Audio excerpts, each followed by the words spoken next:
Hello, সবাই শুনতে পাচ্ছেন এবং দেখতে পাচ্ছেন স্ক্রিন? জি স্যার। জি স্যার। আচ্ছা, তো এখানে আমরা গত ক্লাসটাতে সবাই ছিলেন বা অ্যাটলিস্ট ভিডিওটা যারা ছিলেন না ভিডিওটা দেখে ফলো করছেন কিনা? হ্যালো, জি স্যার। জি স্যার। ছিলাম জি স্যার। স্যার। জি স্যার। ওকে, ঠিক আছে। আপনাদের গত ক্লাসে থেকে বলি, সিগন্যাল সিকোয়েন্স কি জিনিস কেউ একজন বলেন তো। সিগন্যাল সিকোয়েন্স যে কোনো একজন। স্যার সিগন্যালিং মলিকিউল যখন স্যার সেল মেমব্রেন রিসেপ্টর বা রিসেপ্টরের সাথে বাইন্ড করে স্যার সিগন্যালিং মলিকিউলসটা, তখন সিকোয়েন্স অফ ইভেন্টস চেঞ্জ হয় সেলের না, ভিতরে।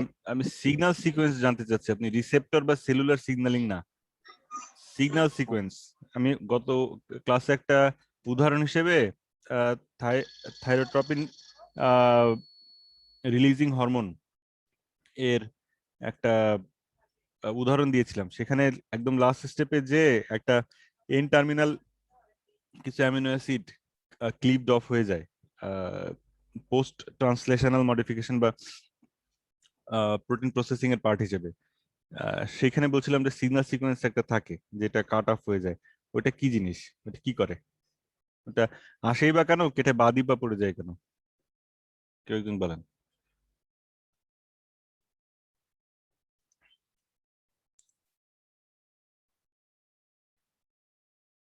হুম, মনে পড়ছে না কারোর? হ্যালো,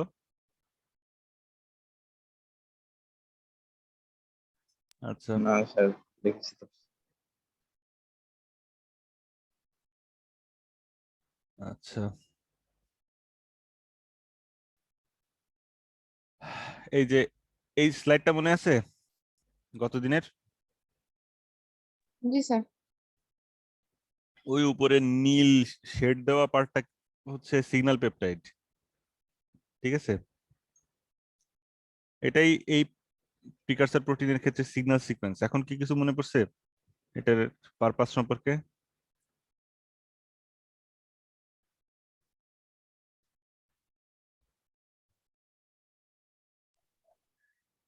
হুম, এন্ডোপ্লাজমিক রেটিকুলাম যেটা, হ্যাঁ এইটাতে ঢোকানোর জন্য যেই পোর্শনটা বাইন্ড করে স্যার, এই হ্যাঁ, গুড। তাহলে এটা আলটিমেট ফেট কি হয়? এটা স্যার পরে যখন সে ঢুকে যায় তখন হুম, তো সেটা কাট অফ হয়ে যায়। কাট অফ হয়ে গেলে তখন শুধুমাত্র যেই পোর্শনটা আমাদের প্রোটিন, মানে ফাংশনিং প্রোটিন, শুধু হ্যাঁ, সেটুকুনি হচ্ছে তখন এন্ডোপ্লাজমিক রেটিকুলামের মধ্যে ঢুকলো। না ফাংশনিং প্রোটিন না, পরে ওইটার আরো প্রসেসিং হবে, ঠিক জি আছে? স্যার, মানে ওইটুকুন হুম, কেটে যায় স্যার, ওই যে হ্যাঁ বাইন্ড হ্যাঁ করে ঢোকানোর পর এটা স্যার কাট অফ হয়ে যায়। হ্যাঁ। তো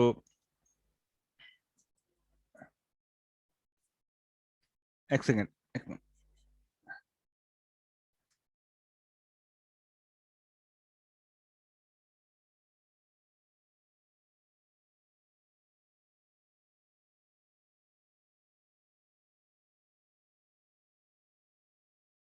আচ্ছা, সরি। তো তারপরে হ্যাঁ, এখন সিগন্যাল পেপটাইড বা সিগন্যালিং সিকোয়েন্স এটা প্রোটিনের সাথে একটা পার্ট হিসেবেই থাকে, কিন্তু এটা প্রোটিনের ফাংশনাল পার্ট না।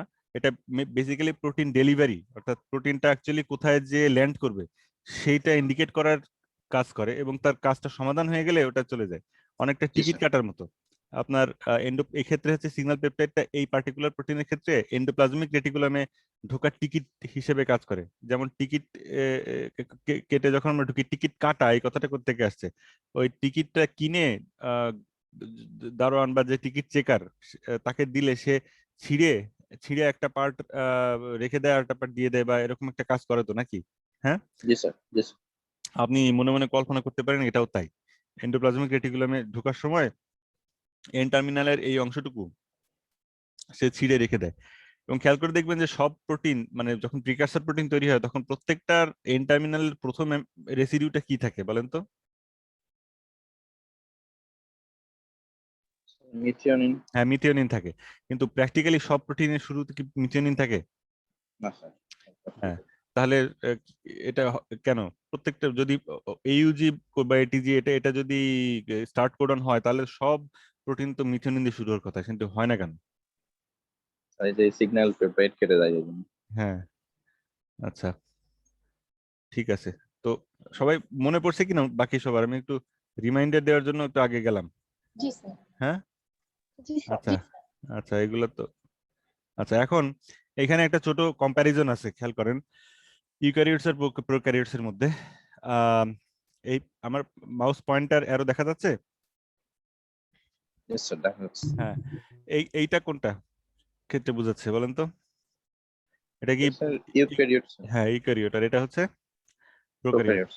হ্যাঁ, তো বেশিরভাগ প্রোটিনে যেটা হয়, এন্ডোপ্লাজমিক রেটিকুলামের সাথে বাইন্ড অবস্থায় এটা সিনথেসিস হয়। এই দেখেন এমআরএনএ আছে, একটা এন্ডোপ্লাজমিক রেটিকুলাম সেটা পাস করতেছে, এবং এই পুরো কমপ্লেক্সটা এই এন্ডোপ্লাজমিক রেটিকুলামের সাথে অ্যাটাচড অবস্থায় আছে। এবং এই যে সিগন্যাল পেপটাইড থাকার কারণে এটা সরাসরি মেমব্রেন ভেদ করে এই এন্ডোপ্লাজমিক ইয়ার লুমেনের ভিতরে ঢুকছে, খেয়াল করছেন? হ্যাঁ, এবং জি জিনিসটা স্যার। খেয়াল, হ্যাঁ, এই ক্ষেত্রে এক্সাম্পল হিসেবে যেটা দেখানো হয়েছে এখানে, খেয়াল করেন একটা এন টার্মিনাল টার্মিনালটা আর কি ঢুকছে, এটাই হয়। তারপরে ভিতরে ফোল্ডিং হবে, বিভিন্ন মানে চ্যাপেরন বা অন্যান্য অনেক ইয়ে আছে, এগুলো ঘটনা ঘটবে। কিছুটা প্রসেসিং হওয়ার পরে গলজি কমপ্লেক্সে যাবে। কিভাবে যাবে? ভেসিকল ফরমেশনের মাধ্যমে। আর এখানে প্রোটিন সিনথেসিস শেষ হয়ে গেলে কি হবে? এটা ডিসঅ্যাসেম্বলি হয়ে যাবে, অর্থাৎ সেটা আর এন্ডোপ্লাজমিক রেটিকুলামের গায়ে লেগে থাকবে না। হ্যাঁ, তাহলে কি এন্ডোপ্লাজমিক রেটিকুলাম স্মুথ হয়ে যাবে তখন? হ্যাঁ, স্যার এই সময় নতুন আরেকটা এসে লাগবে। হ্যাঁ, ওটা চলতেই থাকবে। আচ্ছা, তারপরে এখন এই গলজি কমপ্লেক্সের থেকে কোন কোন প্রোটিন সিক্রেশন হবে, কোনটা লাইসোজোমে যাবে, কোনটা প্লাজমা মেমব্রেনে যাবে, আরো যাবে, এখানে সবগুলো দেখানো হয় না। ঠিক আছে? আচ্ছা, আর এইখানে যেটা দেখানো হয়েছে এটা প্রোক্যারিওটস এর ক্ষেত্রেও প্রযোজ্য। আবার কোন কোন সময় হচ্ছে মানে ফ্রি এন্ডোপ্লাজমিক মানে এন্ডোপ্লাজমিক রেটিকুলাম থেকে ফ্রি সাইটোসলিক রাইবোজোম, সাইটোসলে যে রাইবোজোম ফ্রি অবস্থায় থাকে সেইটার ক্ষেত্রেও প্রযোজ্য এই প্রসেসটা। ঠিক আছে? এটা করতে থাকে, এবং এই প্রোটিনটা সাইটোপ্লাজমের মধ্যে দিয়েই ট্রান্সপোর্টেড হয়, বিভিন্ন জায়গায় যায়। নিউক্লিয়াসের যেসব প্রোটিন দরকার হয় নিউক্লিয়াসে, নিউক্লিয়ার পোর দিয়ে ঢুকে চলে যাবে। মাইটোকন্ড্রিয়াতে যাবে কিছু, এখানে ক্লোরোপ্লাস্টও দেখাইছে উদ্ভিদের কথা চিন্তা করে। তারপরে পারঅক্সিজমের কথা যাবে। ঠিক আছে? বা সাইটোপ্লাজমের মধ্যেই থাকতে পারে, যেমন সাইটোস্কেলিটাল প্রোটিন গুলো আর কোথায় যাবে? ওরা সাইটোপ্লাজমের ভিতরেই তৈরি হয়, ওখানেই ইন্টিগ্রেশন হয়, ওখানেই কাজ করে। ঠিক আছে? এটা হচ্ছে গিয়ে বাউন্ড এন্ডোপ্লাজমিক রেটিকুলাম, আর এটা হচ্ছে ফ্রি, সরি, বাউন্ড রাইবোজোম আর ফ্রি রাইবোজোম, দুই রকমই দেখাইছে। এই ফ্রি রাইবোজোমটা সাইটোসলিক প্রোটিনের ক্ষেত্রে প্রযোজ্য, ইউক্যারিওটের ক্ষেত্রে। আবার প্রোক্যারিওটের ক্ষেত্রে তো তার বাউন্ড কিছু নাই, তার মেমব্রেনাস অর্গানেলই নাই, তার সব রাইবোজোমই ফ্রি রাইবোজোম।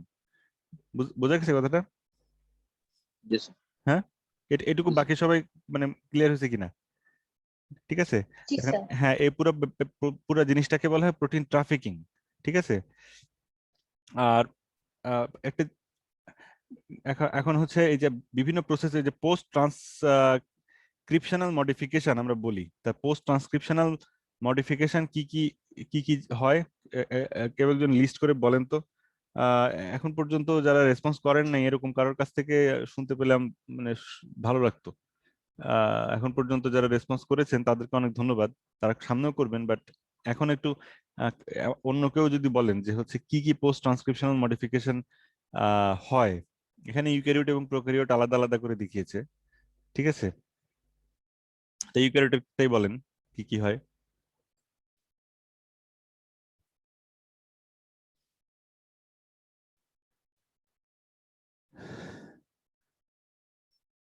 হ্যালো?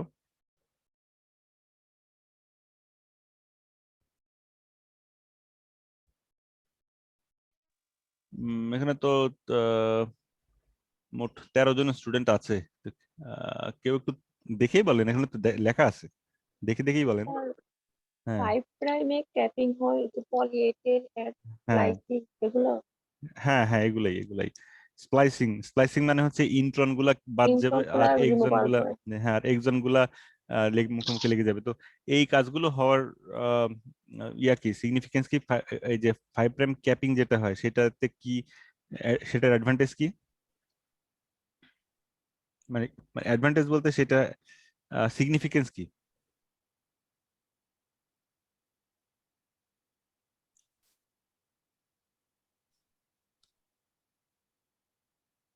অ্যাটাচমেন্টে হেল্প করে। হ্যাঁ, একটু জোরে একটু জোরে।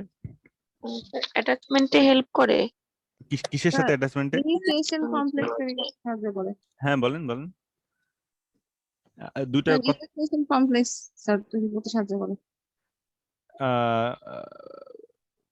রাইবোজোমের সাথে, রাইবোজোম স্মল সাবইউনিটের সাথে ইউক্যারিওটিক এমআরএনএ বাইন্ড করে প্রথমত এই 5 প্রাইম গুয়ানিন ক্যাপ যেটা থাকে সেটার মাধ্যমে, প্লাস তার নিজস্ব সিকোয়েন্সেরও কিছু ব্যাপার আছে।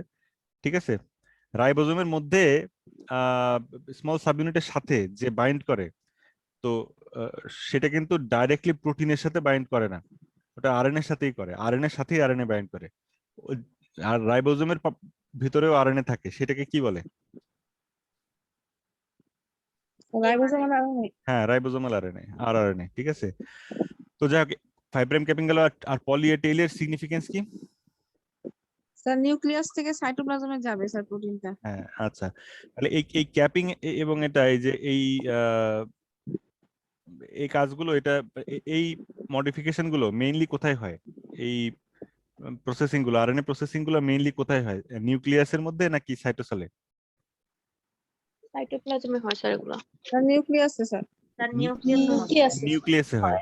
হ্যাঁ, নিউক্লিয়াসে হয়, এক্স্যাক্টলি। ঠিক আছে, এটা মনে রাখবেন যে হচ্ছে এই আরএনএ প্রসেসিং যেগুলো, এগুলো মেইনলি নিউক্লিয়াসেই হয়।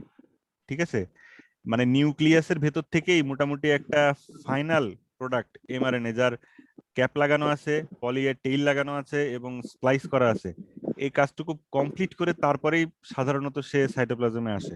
সাইটোপ্লাজমে আসার পরেও কোনো কোনো ক্ষেত্রে স্প্লাইসিং হতে পারে, কিন্তু বেশিরভাগ ক্ষেত্রেই টিপিক্যালি মনে রাখবেন যে আরএনএ প্রসেসিং যেটা, সেটা নিউক্লিয়াসে কমপ্লিট হয়ে তারপরে হচ্ছে সাইটোসলে আসে। ঠিক আছে, হ্যাঁ, কথাটা কি বুঝে? জি স্যার। হ্যাঁ, হ্যাঁ। তা এখন প্রোক্যারিওটস এর ক্ষেত্রে যেহেতু তার নিউক্লিয়ার এবং সাইটোপ্লাজমিক কম্পার্টমেন্ট আলাদা কিছু না, নাকি? হ্যাঁ, প্রোক্যারিওটস এর ক্ষেত্রে। ঠিক আছে, তো তার ক্ষেত্রে এরকম কোনো ব্যাপার নাই, কিন্তু তার ক্যাপিং যদি না হয়, হ্যাঁ, তাহলে মনে করেন, মানে ইউক্যারিওটের ক্ষেত্রে চিন্তা করেন যে এমআরএনএ আর অন্য আরএনএ এর মধ্যে, মানে অন্য যে কোনো একটা আরএনএ, টিআরএনএ, আরআরএনএ, বা একটা অন্য টাইপের স্মল নিউক্লিয়ার আরএনএ, লং নন কোডিং আরএনএ, বিভিন্ন রকম আরএনএ আছে না? তো সব যে কোনো একটা আরএনএ যে রাইবোজোমের সাথে যে বাইন্ড করে বসে থাকতেছে না কেন? মানে শুধু এমআরএনএই কেন রাইবোজোমের সাথে অ্যাটাচ করে? আরএনএ তো, কেউ বলতে পারবেন ইউক্যারিওটস এর ক্ষেত্রে?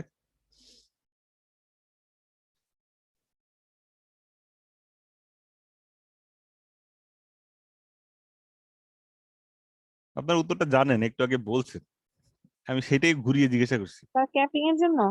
হ্যাঁ, ক্যাপিং এর জন্য। ঠিক আছে, মনে করেন কোন কোন এমআরএনএ, এই যে প্রসেসটা দেখানো হচ্ছে, এমন ভাবে দেখানো হচ্ছে যেন সেল প্রত্যেকটা খুব পারফেক্টলি করে, সবগুলো আরএনএ সাথে সে ক্যাপ লাগায়, এমআরএনএ সাথে পলি এ টেইল লাগায়। ব্যাপারটা কিন্তু এরকম না। ঠিক আছে, আর কখনো কখনো মিস হয় এটা। তা সেই ক্ষেত্রে ওই এমআরএনএ কোনো কাজে লাগে না, ওটা ভেঙে যায়, কারণ ওটা বাইন্ড করতে পারে না। বুঝছেন জিনিসটা? হ্যাঁ, তারপরে স্যার তার মানে কি স্যার অন্যান্য আরএনএ গুলোতে ক্যাপিং হয় না, এই জন্য হ্যাঁ, স্যার?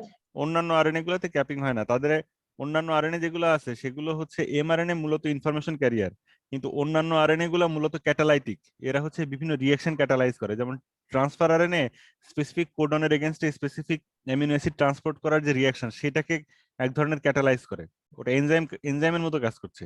তারপরে রাইবোজোমের আরএনএ, সেটাও এনজাইমেটিক ফাংশনটাই তার মেইন। অন্যান্য বিভিন্ন ফাংশন আছে, এগুলো হচ্ছে বিভিন্ন এনজাইমেটিক ফাংশন আছে, এবং তার ওই রকম স্ট্রাকচার আছে, 3D স্ট্রাকচার আছে। কারণ যে কোনো একটা ফাংশন করতে গেলে সোজা কথায় আপনি আর কি পেরেক মোতার জন্য আপনি হাতুড়ি ব্যবহার করবেন। পেরেক মানে আপনি দেয়ালে একটা পেরেক পুঁততে গেলে আপনার হাতুড়ি লাগবে। আপনি দেয়ালে পেরেক পোতার জন্য আপনি কাঁচের গ্লাস দিয়ে বাড়ি মারলে হবে না। বুঝতে পারছেন জিনিসটা? হ্যাঁ, জি স্যার। হ্যাঁ। তারপরে আপনার একটা স্ক্রু খোলার জন্য, আপনার একটা স্ক্রু পেঁয়াজ খোলার জন্য আপনার স্ক্রু ড্রাইভারই লাগবে, সেইটা হাতুড়ি দিয়ে বাড়ি মেরে খুলতে গেলে জিনিসটা নষ্ট হবে। ঠিক আছে, তো সেরকম প্রত্যেকটা সেলের প্রত্যেকটা ফাংশন ক্যাটালাইজ করার জন্য এনজাইমেটিক ফাংশন যেগুলো আছে সেগুলার ওই কাজের জন্য একটা সুইটেবল শেপ লাগে, সেটা 3D স্ট্রাকচার বলে। এখন সেটা প্রোটিনেরও হয়, সেটা আরএনএরও হয়, ঠিক আছে?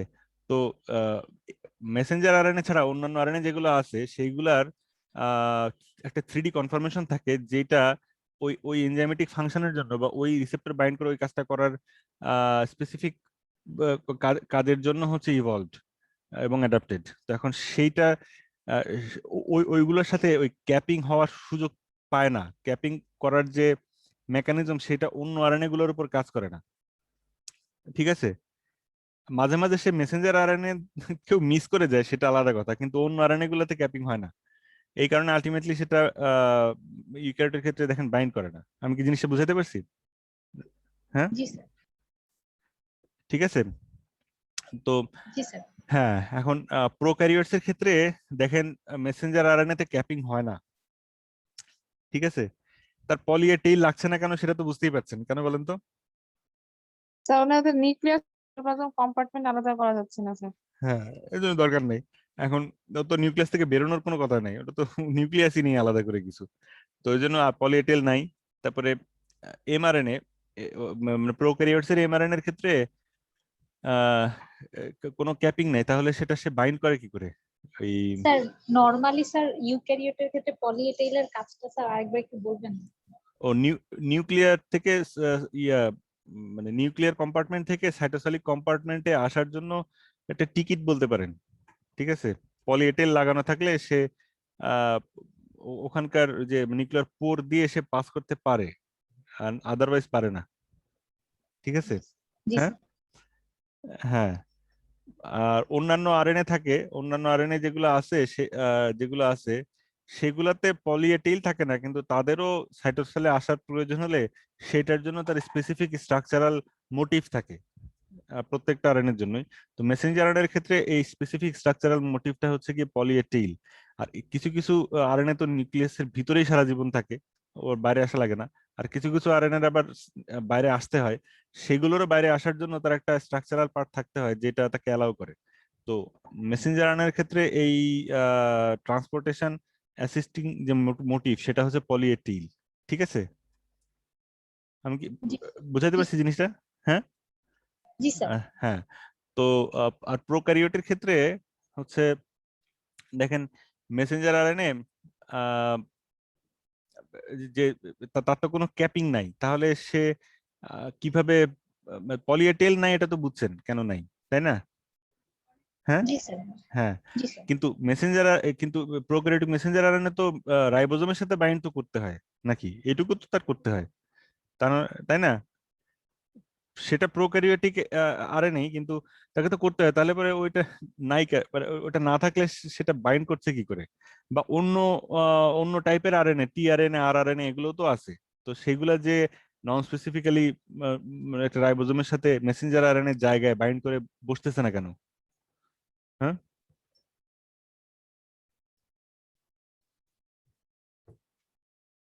কেউ বলতে পারবেন?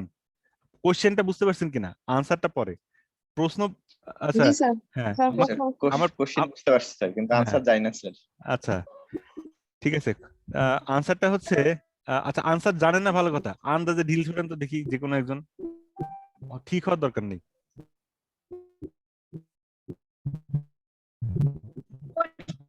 স্যার রিসেপ্টরের একটা ব্যাপার থাকে তো স্যার, একটা জিনিস যেখানে বসবে ওটা তো না, হ্যালো, হ্যালো, হ্যাঁ স্যার, ডক্টর অনিক বলেন।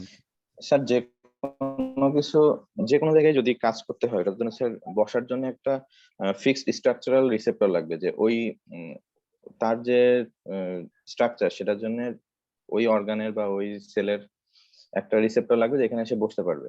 তো যদি এমন হয় যে এমআরএন এর জন্য রিসেপ্টর ওইটা ফিক্স, যেটা অন্য কারোর সাথে ম্যাচ করে না, তাহলে স্যার অন্য কেউ বসতে পারবে না। হ্যাঁ, আপনার আনসারটা কাছাকাছি গিয়েছে আসলে। প্রোক্যারিওটস এর ক্ষেত্রে মেসেঞ্জার আরএনএ কোন একটা আরএনএ মলিকিউল মেসেঞ্জার আরএনএ নাকি অন্য আরএনএ সেটা প্রাইমারিলি নির্ধারিত হয় তার 5 প্রাইম এন্ডে থাকা একটা স্পেসিফিক সিকোয়েন্স দিয়ে। এই সিকোয়েন্সটাকে বলা হচ্ছে গিয়ে শাইন ডালগার্নো সিকোয়েন্স, ঠিক আছে? তো এটা আপনার মুখস্থ করার দরকার নাই, আমি জাস্ট বললাম আর কি।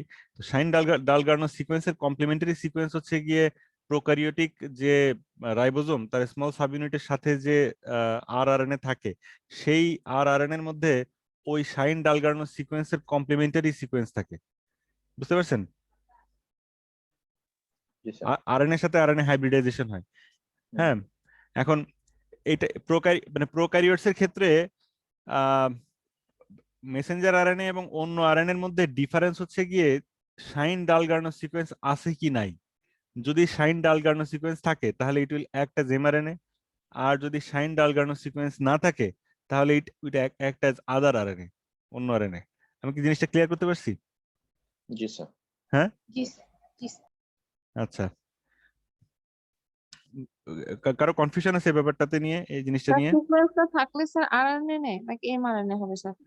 এমআরএনএ, সরি আমি কি আরএনএ বলছি, তাহলে স্লিপ অফ না, টাং হয়েছে। না হ্যাঁ, স্যার, না mRNA স্যার, বলতে। আপনি ঠিকই বলেছেন স্যার। আচ্ছা। mRNA হ্যাঁ, আর আরএনএ তে হচ্ছে গিয়ে ওই সিকোয়েন্সের কমপ্লিমেন্টারি সিকোয়েন্স থাকে। সুতরাং আপনি প্রোক্যারিওট থেকে আরএনএ এক্সট্রাকশন করে শুধুমাত্র সিকোয়েন্সিং, আরএনএ সিকোয়েন্সিং করেই আপনি বলে দিতে পারবেন যে এর মধ্যে কোনটা এমআরএনএ, কোনটা আরআরএনএ, আর কোনটা এমআরএনএ আরআরএনএ ছাড়া অন্য আরএনএ। ঠিক আছে? আমি কি জিনিসটা বুঝতে পারছেন, ক্লিয়ার করতে পারছি জিনিসটা? জি স্যার। হ্যাঁ, আচ্ছা। এখন Shine Dalgarno sequence species to species বা কিছু ভেরিয়েশন হয়, তবে মোটামুটি কনজার্ভড সিকোয়েন্স মানে বুঝেন?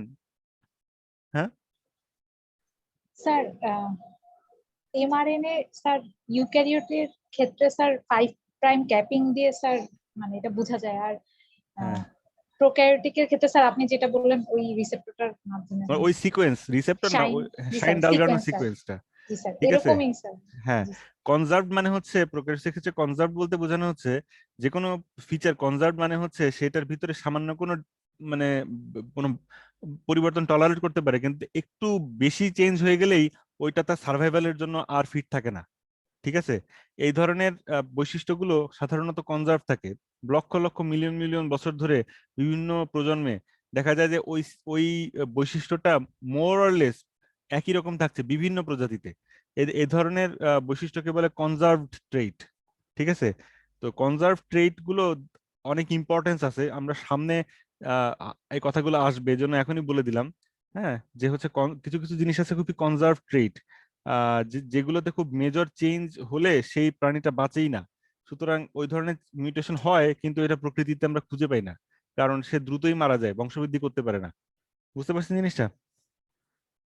হ্যাঁ, জি স্যার। তো এরকম হচ্ছে এই শাইন ডালগার্নো সিকোয়েন্সটা one of the conserve sequence. আপনি বিভিন্ন প্রোক্যারিওটিক স্পিসিসে দিলে দেখবেন এই সিকোয়েন্সটার খুব বেশি চেঞ্জ হয় নাই, হালকা তো একটু চেঞ্জ হতে পারে, কারণ এটা কনজার্ভ সিকোয়েন্স। আর্টিফিশিয়ালি যদি আপনি এক্সপেরিমেন্ট করে দেখা হয়েছে যে এই সিকোয়েন্সটা একটু জেনেটিক ইঞ্জিনিয়ারিং করে পাল্টা দিলে কি হয়, সে বংশবৃদ্ধি করতে পারে না। ঠিক আছে? আচ্ছা, এই জন্য এই ধরনের জিনিসগুলো চেঞ্জ হয় না, আর যেগুলো ফ্লেক্সিবিলিটি আছে সেগুলো ইচ্ছা মতো চেঞ্জ হতে থাকে। এখন এই যে সার্স কোভি-2 সম্পর্কে একটা ইন্টারেস্টিং জিনিস বলি। আপনারা জানেন যে হচ্ছে মানে যখন ইয়া ভাইরাস কোনো একটা সেলকে ইনফেক্ট করে, হ্যাঁ, তখন সেটা কি করে, তার মানে ইউক্যারিওটিক সেলটার বা যে সেলেই ঢুকুক ভাইরাস, এখন সেই সেলের নিজস্ব প্রোটিন সিনথেসিস ক্যাপাসিটি মানে বন্ধ করে দেয়, কিন্তু নিজের প্রোটিন সিনথেসিস মানে ভাইরাসের নিজস্ব প্রোটিন গুলো সে বানানো এমফেসিস দেয়। তো বিভিন্ন ভাইরাসের মেকানিজম বিভিন্ন রকম এই কাজটা করার জন্য। ভাইরাস নিজের প্রোডাকশনটা বাড়াবে এবং সেলের নিজস্ব জিনিসগুলো তৈরি করতে দিবে না। এটাই তো ভাইরাসের মূলনীতি নাকি, যে কোনো ভাইরাসের? এটা তো সবাই জানেন। হ্যাঁ, জি স্যার, জি স্যার। হ্যাঁ। তো SARS-CoV-2 এই কাজটা কিভাবে করে সেটা কি জানেন কেউ? বিভিন্ন মেকানিজম আছে, কিন্তু SARS-CoV-2 নিয়ে সবাই এখন তো আমরা সবাই চিন্তিত, সেজন্য এটা বলছি আর কি। তারা কি করে, তারা হচ্ছে নিউক্লিয়াসের ভেতরে মানে মানে থেকে এমআরএনএ যে বের হবে ওই ট্রান্সপোর্টেশন ব্লক করে দেয়। বুঝতে পারছেন? হ্যাঁ, জি জি স্যার। স্যার। স্যার। হ্যাঁ, নিউক্লিয়াসের ভেতর থেকে মানে মানে আমাদের আরএনএ কি হয়, নিউক্লিয়াসের ভিতরে তৈরি হয়, প্রসেসিং হয়, এবং তারপরে সাইটোপ্লাজমে আসে, সেখানে এসে সে প্রোটিন সিনথেসিস করে, রাইবোজোমে বাইন্ড করে, নাকি? এটাই তো? হ্যাঁ, তো জি স্যার। হ্যাঁ, তো SARS-CoV-2 এই নিউক্লিয়াস থেকে সাইটোপ্লাজমে এমআরএনএ ট্রান্সপোর্টটা ব্লক করে। তাতে করে কি হয়, সেলের নিজস্ব এমআরএনএ আসতে পারে না। আর ও তো নিজে একটা আরএনএ ভাইরাস, ঠিক আছে, এবং তার মধ্যে ওই নিজেও একটা আরএনএ ভাইরাস এবং সে এমআরএনএ তার ক্যাপ আছে, ঠিক আছে, বুঝতে পারছেন? তাহলে আমাদের আমাদের রাইবোজোম গুলো কি করবে তখন? তাকে ওই টেম্পলেট হিসেবে ইউজ ভাইরাল করে protein এমআরএনএ কে তৈরি নিয়ে স্যার প্রোটিন তৈরি করবে হ্যাঁ, আমাদের। ঠিক বোঝা গেছে জিনিসটা কি করে আর কি। SARS-CoV-2 কিভাবে সেলের নিজস্ব প্রোটিন সিনথেসিস বন্ধ করে ভাইরাল প্রোটিন স্যার সিনথেসিস করে। জি স্যার, কিন্তু স্যার ভাইরাস তো স্যার ইউক্যারিওটিক না স্যার, ইউক্যারিওটিকের মতো তো স্যার ভাইরাস পড়ে না, তাহলে স্যার না, ভাইরাস এমআরএনএতে তো ক্যাপ কেন থাকবে স্যার? ভাইরাস ইউক্যারিওটিকের মধ্যে না। ভাইরাসের শুনেন, ভাইরাস কি করে, আমাদের প্রোটিন সিনথেসিসের মেশিনারিটাকে ইউজ করে, তাই না? তো জি স্যার। এখন ভাইরাসকে মোটা দাগে দুই ভাগে ভাগ করা যায়, একটাকে বলে ইউক্যারিওটিক ভাইরাস আর একটাকে বলে প্রোক্যারিওটিক ভাইরাস। ইউক্যারিওটিক ভাইরাসের মধ্যে মানে যেগুলো থাকে সেগুলো হচ্ছে কি এমন যেটা ইউক্যারিওটিক সেলকে মানে দিয়ে কাজ করে নিতে পারে, এই ধরনের জিনিস থাকে। আর স্যার বুঝতে পারছি স্যার। হ্যাঁ, আর এখন প্রোক্যারিওটিক ভাইরাসও আছে। এক্সাম্পল দেন তো, স্কুলে তো পড়ে আসছেন, একটা নাম বলেন তো। স্যার টি2 ফার্স্ট টিটু হ্যাঁ ফাজ হ্যাঁ ভাইরাস হ্যাঁ, টিটু ফাজ। টিটুফাস ভাইরাসকে আপনি এমনিতে সেই ইউক্যারিওটিকের মধ্যে ঢুকবে না, আপনি যদি জোর করে ইউক্যারিওটিক সেলে ঢুকাই দেন, ও ভিতরে ঢুকে কি করবে? কিছু করতে পারবে? হ্যাঁ, না স্যার, তো কাজ করতে না স্যার পারবে না। না না পারবে স্যার না, পারবে না। কারণ তার যে আরএনএ, তার যে স্ট্রাকচার, কোনোটাই হচ্ছে কি আসলে এই একইভাবে আপনি প্রোক্যারিওটিক আর ইউক্যারিওটিকের মধ্যে মানে রাইবোজোমের ডিফারেন্স আছে, এমআরএনএ এর স্ট্রাকচারের ডিফারেন্স আছে। সো যে ভাইরাসটা যাকে ইনফেক্ট করে সে ওই মেশিনারিকে কাজে লাগানোর উপযুক্ত। ইউক্যারিওটিক ভাইরাস প্রোক্যারিওটকে ইনফেক্ট করতে পারে না, প্রোক্যারিওটিক ভাইরাস ইউক্যারিওটিক ভাইরাসকে ইনফেক্ট করতে পারে না। বুঝতে পারছেন জিনিসটা? জি হ্যাঁ, স্যার। আচ্ছা। এখন এখানে এই যে সিকোয়েন্স গুলো আর কি এখানে থাকে, তো এখানে এই যে একটা জিনিস খেয়াল করেন, এই যে 5 মানে প্রোক্যারিওটিক এমআরএনএ এর এই প্রান্তে 3টা ফসফেট গ্রুপ থাকে, ঠিক আছে, 3টা ফসফেট গ্রুপ থাকে। এটা বাইন্ড করার সময় এখান থেকে 2টা ফসফেট আউট হয়ে যায়, এনার্জি দেয়। আর ইউক্যারিওটিকের ক্ষেত্রে এই 3টা ফসফেট গ্রুপের সাথে একটা গুয়ানিন মানে মিথাইল গুয়ানিন ক্যাপ যুক্ত হয়। মিথাইল গ্রুপে যে গুয়ানিন ক্যাপ এখানে যুক্ত হয়, সেটাও এনার্জি খরচ করে আবার বাইন্ড করে, ঠিক আছে। অর্থাৎ জাস্ট এই ডিফারেন্সটুকু এখানে দেখানো হয়েছে, মানে অত এটা এত এত মনে রাখার দরকার নেই, আমি জাস্ট কনটেক্সটটা বোঝানোর জন্য। এখানে মেইন যে জিনিসটা আমি বলতে চাচ্ছি যে ইয়াতে আপনার প্রোক্যারিওটিক এমআরএনএ যেটা আছে, ঠিক আছে, শুনছেন? হ্যাঁ জি স্যার। হ্যাঁ, প্রোক্যারিওটিক এমআরএনএ এর ক্ষেত্রে দেখা যায় যে একটা এমআরএনএ এর মধ্যেই একাধিক প্রোটিন সিনথেসিসের সুযোগ আছে, ঠিক আছে। এটা কিন্তু হচ্ছে গিয়ে একজন ইন্ট্রনের থেকে ডিফারেন্ট ব্যাপার। হ্যাঁ, একজন ইন্ট্রনের থেকে ডিফারেন্ট ব্যাপার। প্রোক্যারিওটিক এমআরএনএ মানে ইউক্যারিওটের মধ্যে তো হচ্ছে একজন ইন্ট্রনের ব্যাপারটা কি, ইউক্যারিওটের মধ্যে হচ্ছে গিয়ে আর কি ইন্ট্রন গুলো বাদ যাওয়ার পরে একজন গুলো মিলে একটা সিঙ্গেল কন্টিনিউয়াস কোডিং সিকোয়েন্স আসে। আগের দিনের ক্লাসে আমরা দেখছিলাম নাকি? জি স্যার। হ্যাঁ, আচ্ছা। জি। আর প্রোক্যারিওটের ক্ষেত্রে আপনি দেখবেন যে কোডিং সিকোয়েন্স আছে, তারপরে নন কোডিং একটা পার্ট আছে, আবার কোডিং সিকোয়েন্স আছে, আবার নন কোডিং পার্ট আছে, এরকম আছে। এবং ওই কোডিং সিকোয়েন্স গুলো কন্টিনিউয়াস আছে। একটা প্রোটিন সিকোয়েন্স একটা প্রোটিন করে, তার নেক্সট কোডিং সিকোয়েন্সটা আর একটা প্রোটিন সিনথেসিস করে। এটা কিন্তু একজন বা ইন্ট্রনের ব্যাপার না। এমন না যে মাঝখানে নন কোডিং সিকোয়েন্স গুলো আউট হয়ে যে সব protein alpha protein beta protein gamma মিলে একটা প্রোটিন হয়ে যাচ্ছে, তা না, ঠিক আছে। অর্থাৎ প্রোক্যারিওটিক এমআরএনএ এর ক্ষেত্রে সাধারণত একটা এমআরএনএ তে একাধিক ভিন্ন ভিন্ন প্রোটিন এর কোড থাকে এবং ভিন্ন ভিন্ন প্রোটিন সিনথেসিস মানে একাধিক প্রোটিন সিনথেসিস হতে পারে একটা এমআরএনএ থেকে। ইউক্যারিওটিক এমআরএনএ এর ক্ষেত্রে তা না, এট এ টাইম একটাই প্রোটিন সিনথেসিস হয়। একজন মানে ইন্ট্রন মানে স্প্লাইসিং হওয়ার পরে একটাই প্রোটিন সিনথেসিসের কোড সেখানে অবশিষ্ট থাকে। প্রোক্যারিওটের ক্ষেত্রে কিন্তু ওই নন কোডিং মাঝখানে সিকোয়েন্স গুলো এগুলো ইন্ট্রন নয়, এগুলো স্প্লাইসিং হচ্ছে না, বাদও যাচ্ছে না, এগুলো বেসিক্যালি সেপারেটর একাধিক প্রোটিন কোডিং সিকোয়েন্সের মধ্যে। এবং ওই প্রোটিন কোডিং সিকোয়েন্স গুলো আলাদা আলাদা প্রোটিন সিনথেসিস করছে। সব মিলে এক্সনের মতো একটা প্রোটিন না। এই ডিফারেন্সটা মাথায় ঢুকছে কিনা সবার? জি স্যার। হ্যাঁ? স্যার, এটার ইম্পর্টেন্সটা কি যে ওরা একাধিক প্রোটিন তৈরি করছে প্রোক্যারিওট? খুব ভালো প্রশ্ন। আপনারা কেউ কি মানে আনসার দেওয়ার কোশ্চেনটা বুঝতে পারছেন তো, যে এরকম একই এক ঢিলে এতগুলো পাখি মেরে কি লাভ হচ্ছে প্রোক্যারিওটিক এমআরএনএর? কেউ কি আইডিয়া করতে পারছেন?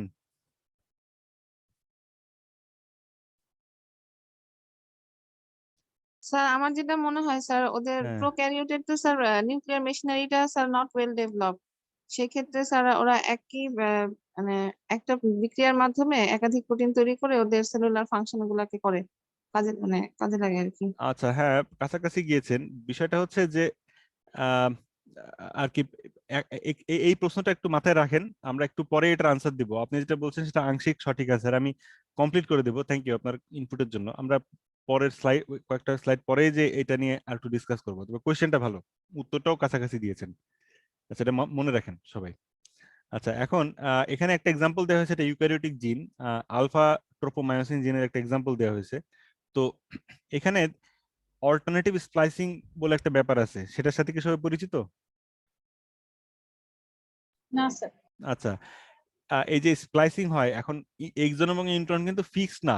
এই ডিফারেন্সিয়েশন এর সেলুলার ডিফারেন্সিয়েশনের ফলে ধরেন একই আলফা ট্রোপোমায়োসিন জিন, তার কোন কোন পোর্শন গুলোকে এক্সন আর কোন কোন পোর্শন গুলোকে ইন্ট্রন হিসেবে কাউন্ট করে স্প্লাইস করা হবে, সেইটা তো ভেরি করা যায়। এবং এই ভেরি করে এক ঢিলে অনেক পাখি মারা যায়। যেমন আলফা ট্রোপোমায়োসিন জিন, এটা স্ট্রায়াটেড মাসেলের যখন এমআরএনএ ফরমেশন হবে, তখন তার এক্সন মানে এখানে এক্সন গুলো যে নীল কালার দিয়ে, আর ইন্ট্রন যেটা বাদ গেছে সেটা এই উল্টা ভি এর মতো চিহ্ন দিয়ে দেখাইছে। ঠিক আছে? তো এটা হচ্ছে গিয়ে আলফা ট্রোপোমায়োসিন জিন। ঠিক আছে? এই জিনটা যখন স্ট্রায়াটেড মাসেলে এমআরএনএ তৈরি করবে, তখন সেইখানে এইটা হচ্ছে গিয়ে এক্সন ইন্ট্রন প্যাটার্নটা হবে। স্মুথ মাসেলের এমআরএনএ যখন, আচ্ছা,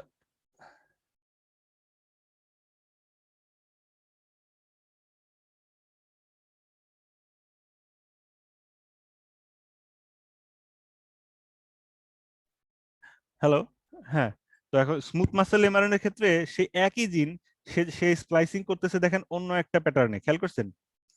হ্যাঁ, জি স্যার। জি স্যার। হ্যাঁ, ফাইব্রোব্লাস্টেও সেই আলফা ট্রোপোমায়োসিন জিন, কিন্তু সেটার যখন স্প্লাইসিং হচ্ছে, তখন তার মানে এক্সন কোনগুলা টিকে থাকতেছে আর কোনগুলা বাদ যাচ্ছে, সেই প্যাটার্নটা কিন্তু আবার আরেক রকম।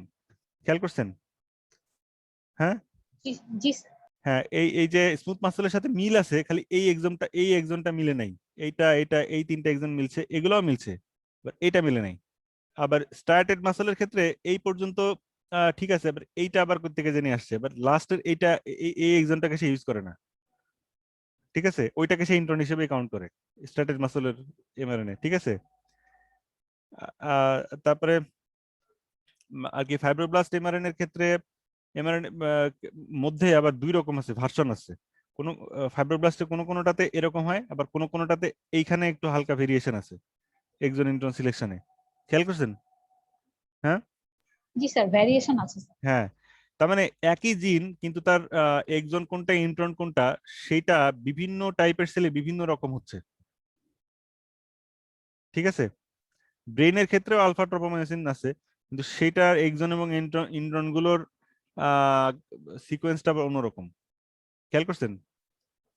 হ্যাঁ, জি স্যার। হ্যাঁ, তার মানে এটাকে বলে অল্টারনেটিভ স্প্লাইসিং। অর্থাৎ একই জিন, কিন্তু তার এক্সন এবং ইন্ট্রন ভিন্ন ভিন্ন জায়গায় প্লেস করার ফলে ভিন্ন ভিন্ন টাইপের প্রোটিন তৈরি করছে একই জিন থেকে। ঠিক আছে? জি স্যার। হ্যাঁ, জি স্যার। আচ্ছা, অল্টারনেটিভ স্প্লাইসিং এবং স্প্লাইসিওমার বলা হয় এই প্রোটিনগুলোকে। অর্থাৎ একই জিন থেকে আসছে, কিন্তু ইন্ট্রন এবং এক্সনের পজিশন ভিন্ন ভিন্ন কাউন্ট করা হয়েছে, সেই কারণে একই জিন থেকে ভিন্ন ভিন্ন প্রোটিন চলে আসছে। আলফা ট্রোপোমায়োসিন যেটা স্ট্রাটেড মাসেলে আছে, সেটার সাথে স্মুথ মাসেলেরটা মিলবে না, স্মুথ মাসেলের সাথে ফাইব্রোব্লাস্টটা মিলবে না, ফাইব্রোব্লাস্টের সাথে ব্রেনেরটা মিলবে না, আবার ফাইব্রোব্লাস্টের ভিতরেও দুই রকম আছে। ঠিক আছে? কিন্তু সবগুলোই জিন হচ্ছে সেম জিন, আলফা ট্রোপোমায়োসিন। এই সব প্রোটিন গুলোকে বলা হয় স্প্লাইসিওমার। বুঝতে পারছেন? জি স্যার। আচ্ছা, স্যার প্রোটিনটাকে বলতেছে স্লাইসিওমার স্যার, ডিফারেন্ট প্রোটিন তৈরি হচ্ছে যে স্যার। হ্যাঁ, প্রোটিন গুলাকে একটা আর একটা স্প্লাইসিওমার, যেমন স্ট্রাটেড মাসেল এর ট্রপোমায়োসিন প্রোটিন যেটা, সেটা স্মুথ মাসেলের ট্রপোমায়োসিন প্রোটিনের স্প্লাইসিওমার।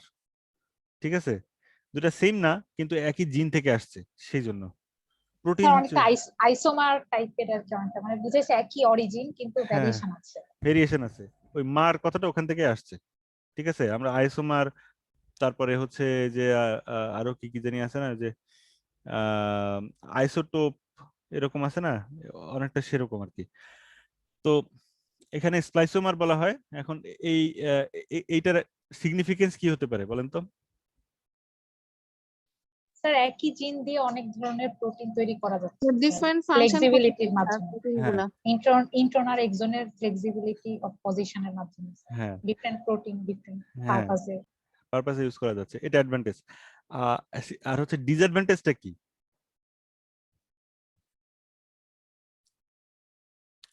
মানে স্প্লাইসোমার বা অল্টারনেটিভ স্প্লাইসিং এর অ্যাডভান্টেজ হচ্ছে একটা প্রোটিনকে ইউজ করে এতগুলা, একটা জিন থেকে এত ধরনের প্রোটিন, এবং এটা বিভিন্ন সেলে না, আসলে ডেভেলপমেন্টাল বিভিন্ন স্টেজেও পার্থক্য হয়।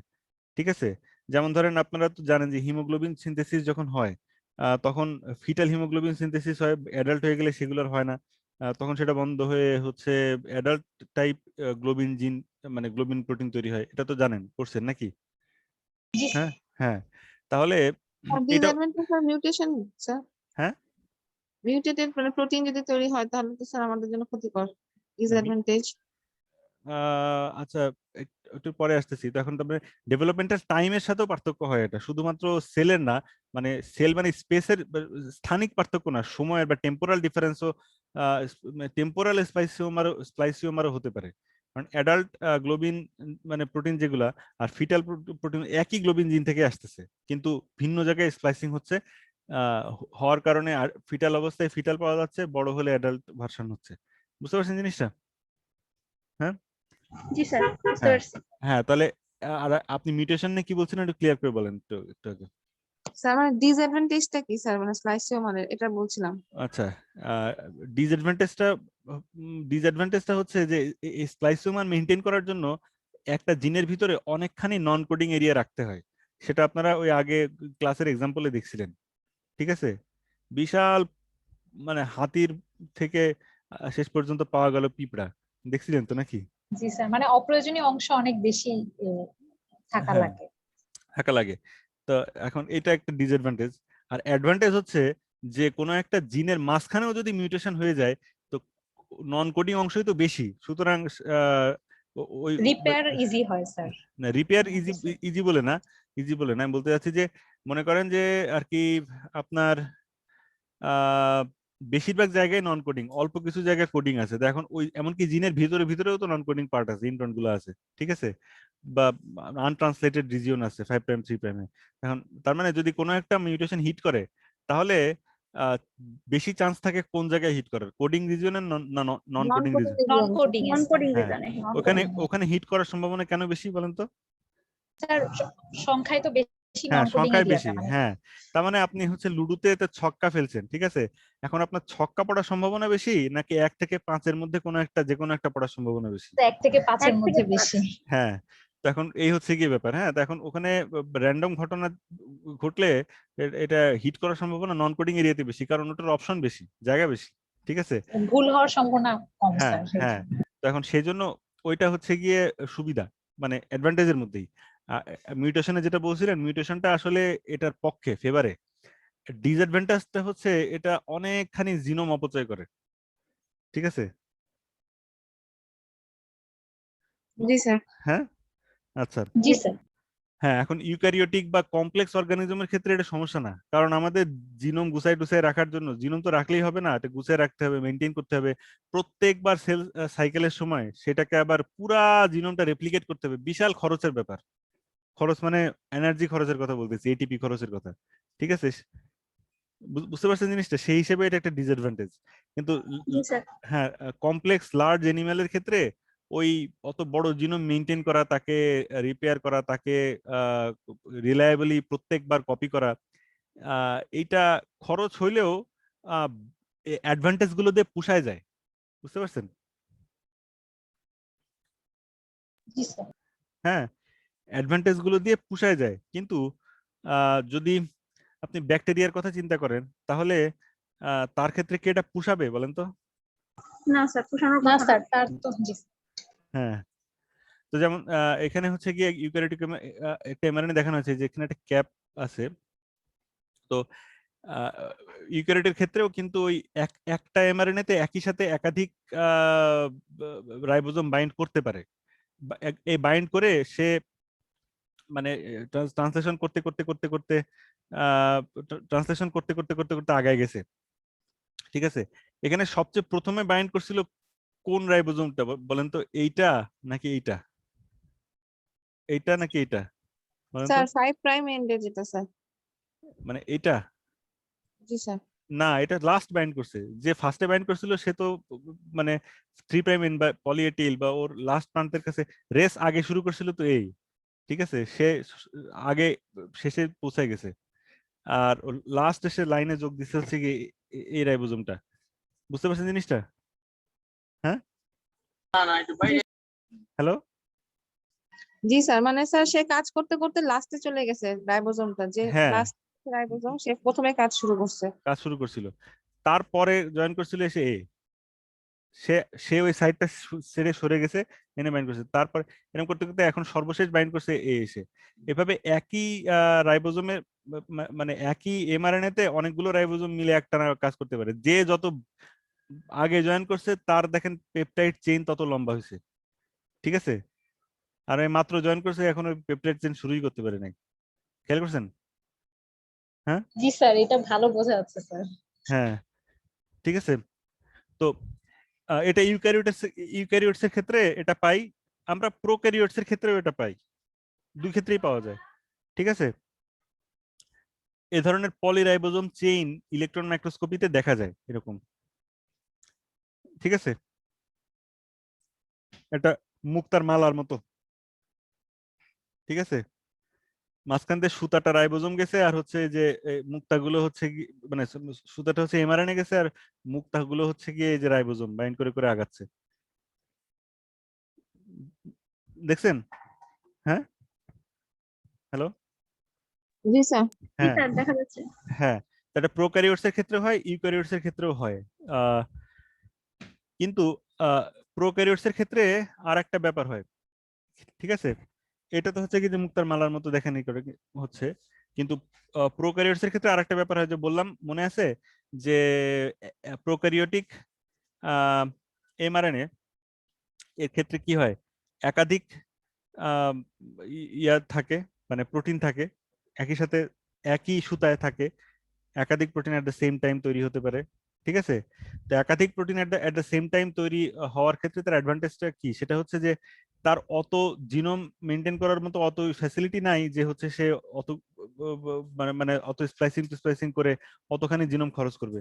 সে যত কম জায়গার ভিতরে পারে আর কি কোডগুলোকে রাখার চেষ্টা করে। বুঝতে পারছেন জিনিসটা? জি স্যার। হ্যাঁ, আচ্ছা। জি স্যার, বুঝা গেছে। হ্যাঁ, কারণ প্রতিবার রাইবোজোম এর সাথে এমআরএনএ প্রতিবার বাইন্ড করতে, মানে প্রতিবার একটা এমআরএনএ তৈরি হলো, প্রতিবার বাইন্ড করলো, প্রতিবার স্টার্ট করার সময় প্রত্যেকবার হচ্ছে গিয়ে এনার্জি খরচ হয়। তাহলে যদি একবার এনার্জি খরচ করে 3-4টা প্রোটিন একবারে বানায় ফেলা যায়, প্রত্যেকবার ইনিশিয়েশন করার জন্য এডিশনাল যে এনার্জিটা লাগে, না প্রত্যেকটা অ্যামিনো অ্যাসিড যুক্ত হওয়ার সময় তো একটা করে এটিপি খরচ হয়ই, সেটা তো বাদই দিলাম। কিন্তু এই প্রসেসটা প্রত্যেকটা প্রোটিনের জন্য যদি ওটাতে যদি 5টা প্রোটিন থাকে, তাহলে 5টা প্রোটিনের জন্য 5টা আলাদা এমআরএনএ 5বার আলাদাভাবে বাইন্ড করতে গেলে তার প্রত্যেকবার হচ্ছে ইনিশিয়েশন করার জন্যই হচ্ছে মানে এক্সট্রা 5বার খরচ হবে। তার তুলনায় একবার খরচ করে 5টা প্রোটিন আমি যদি একটা এমআরএনএ থেকে বানাই, 5টা আলাদা আলাদা প্রোটিন এট এ টাইম বানাই ফেলতে পারি, তাহলে আমার ওই প্রত্যেকবার মেশিন যে সুইচ অন করার খরচটা কমে গেল। আমি জিনিসটা বুঝাতে পারছি? জি স্যার, আর আমাদের স্যার ইউক্যারিওটিকের মতো তো প্রোক্যারিওটের অত কমপ্লেক্স ফাংশনও থাকে না স্যার, হ্যাঁ, এটাও তো স্যার সে পক্ষে অত কিছু সে অত কিছু মেনটেন করতে পারে না। মানে যদি প্রোক্যারিওটের মধ্যে কেউ যদি এরকম করে ফেলে, তাহলে তার হচ্ছে খাজনার চেয়ে বাজনা বেশি হবে। সে দেখা যাবে যে তার মানে এটিপির অভাবে মারা পড়বে। এই কারণে এই পারপাসে তার এত বেশি এটিপি খরচ হয়ে যাবে, অন্যান্য কাজের জন্য এটিপি থাকবে না। জি স্যার। বুঝতে পারছেন? হ্যাঁ, আচ্ছা। জি স্যার, বুঝতে পারছি। হ্যাঁ, তো এখন এখানে একটা প্রোক্যারিওটের ক্ষেত্রে একটা ইন্টারেস্টিং ঘটনা আছে। প্রোক্যারিওটের কথা যেগুলো বলছি এগুলো কিন্তু রাইবোজোমের ক্ষেত্রে, সরি কি বলছি, মাইটোকন্ড্রিয়ার ক্ষেত্রেও প্রযোজ্য একইভাবে। এটা কিন্তু আলাদাভাবে বলে দিচ্ছি না, এটা খেয়াল রাখেন। আমি যেগুলো প্রোক্যারিওটের কথা বলছি ওই সেম জিনিসগুলো মাইটোকন্ড্রিয়ার ক্ষেত্রে প্রযোজ্য। মাইটোকন্ড্রিয়াও আসলে এক ধরনের ব্যাকটেরিয়া জাতীয় জিনিসই। জি ঠিক স্যার। আছে? জি হ্যাঁ, স্যার। হ্যাঁ। জি স্যার। মাইটোকন্ড্রিয়া কি ইউক্যারিওটিকের মাইটোকন্ড্রিয়া? প্রোক্যারিওটে তো মাইটোকন্ড্রিয়া থাকে না, ইউক্যারিওটে তো থাকে। ঠিক আছে? বুঝছি।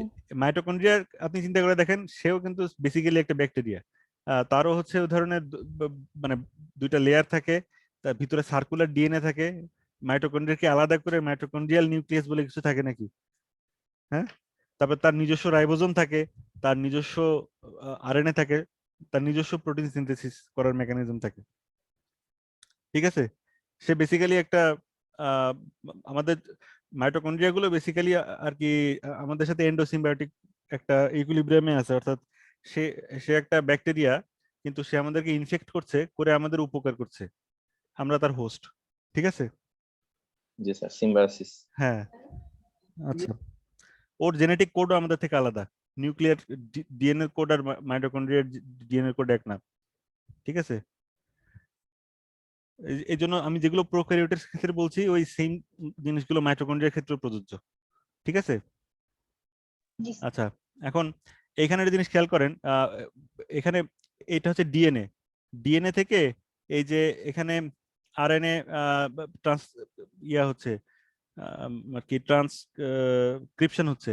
সেই ট্রান্সক্রিপশনের সাথে সাথে আবার এই যে লাল লাল গুলো হচ্ছে গিয়ে আপেলের মতো দেখা যাচ্ছে, তো এগুলো হচ্ছে গিয়ে ইয়া, এগুলো কি বলেন তো?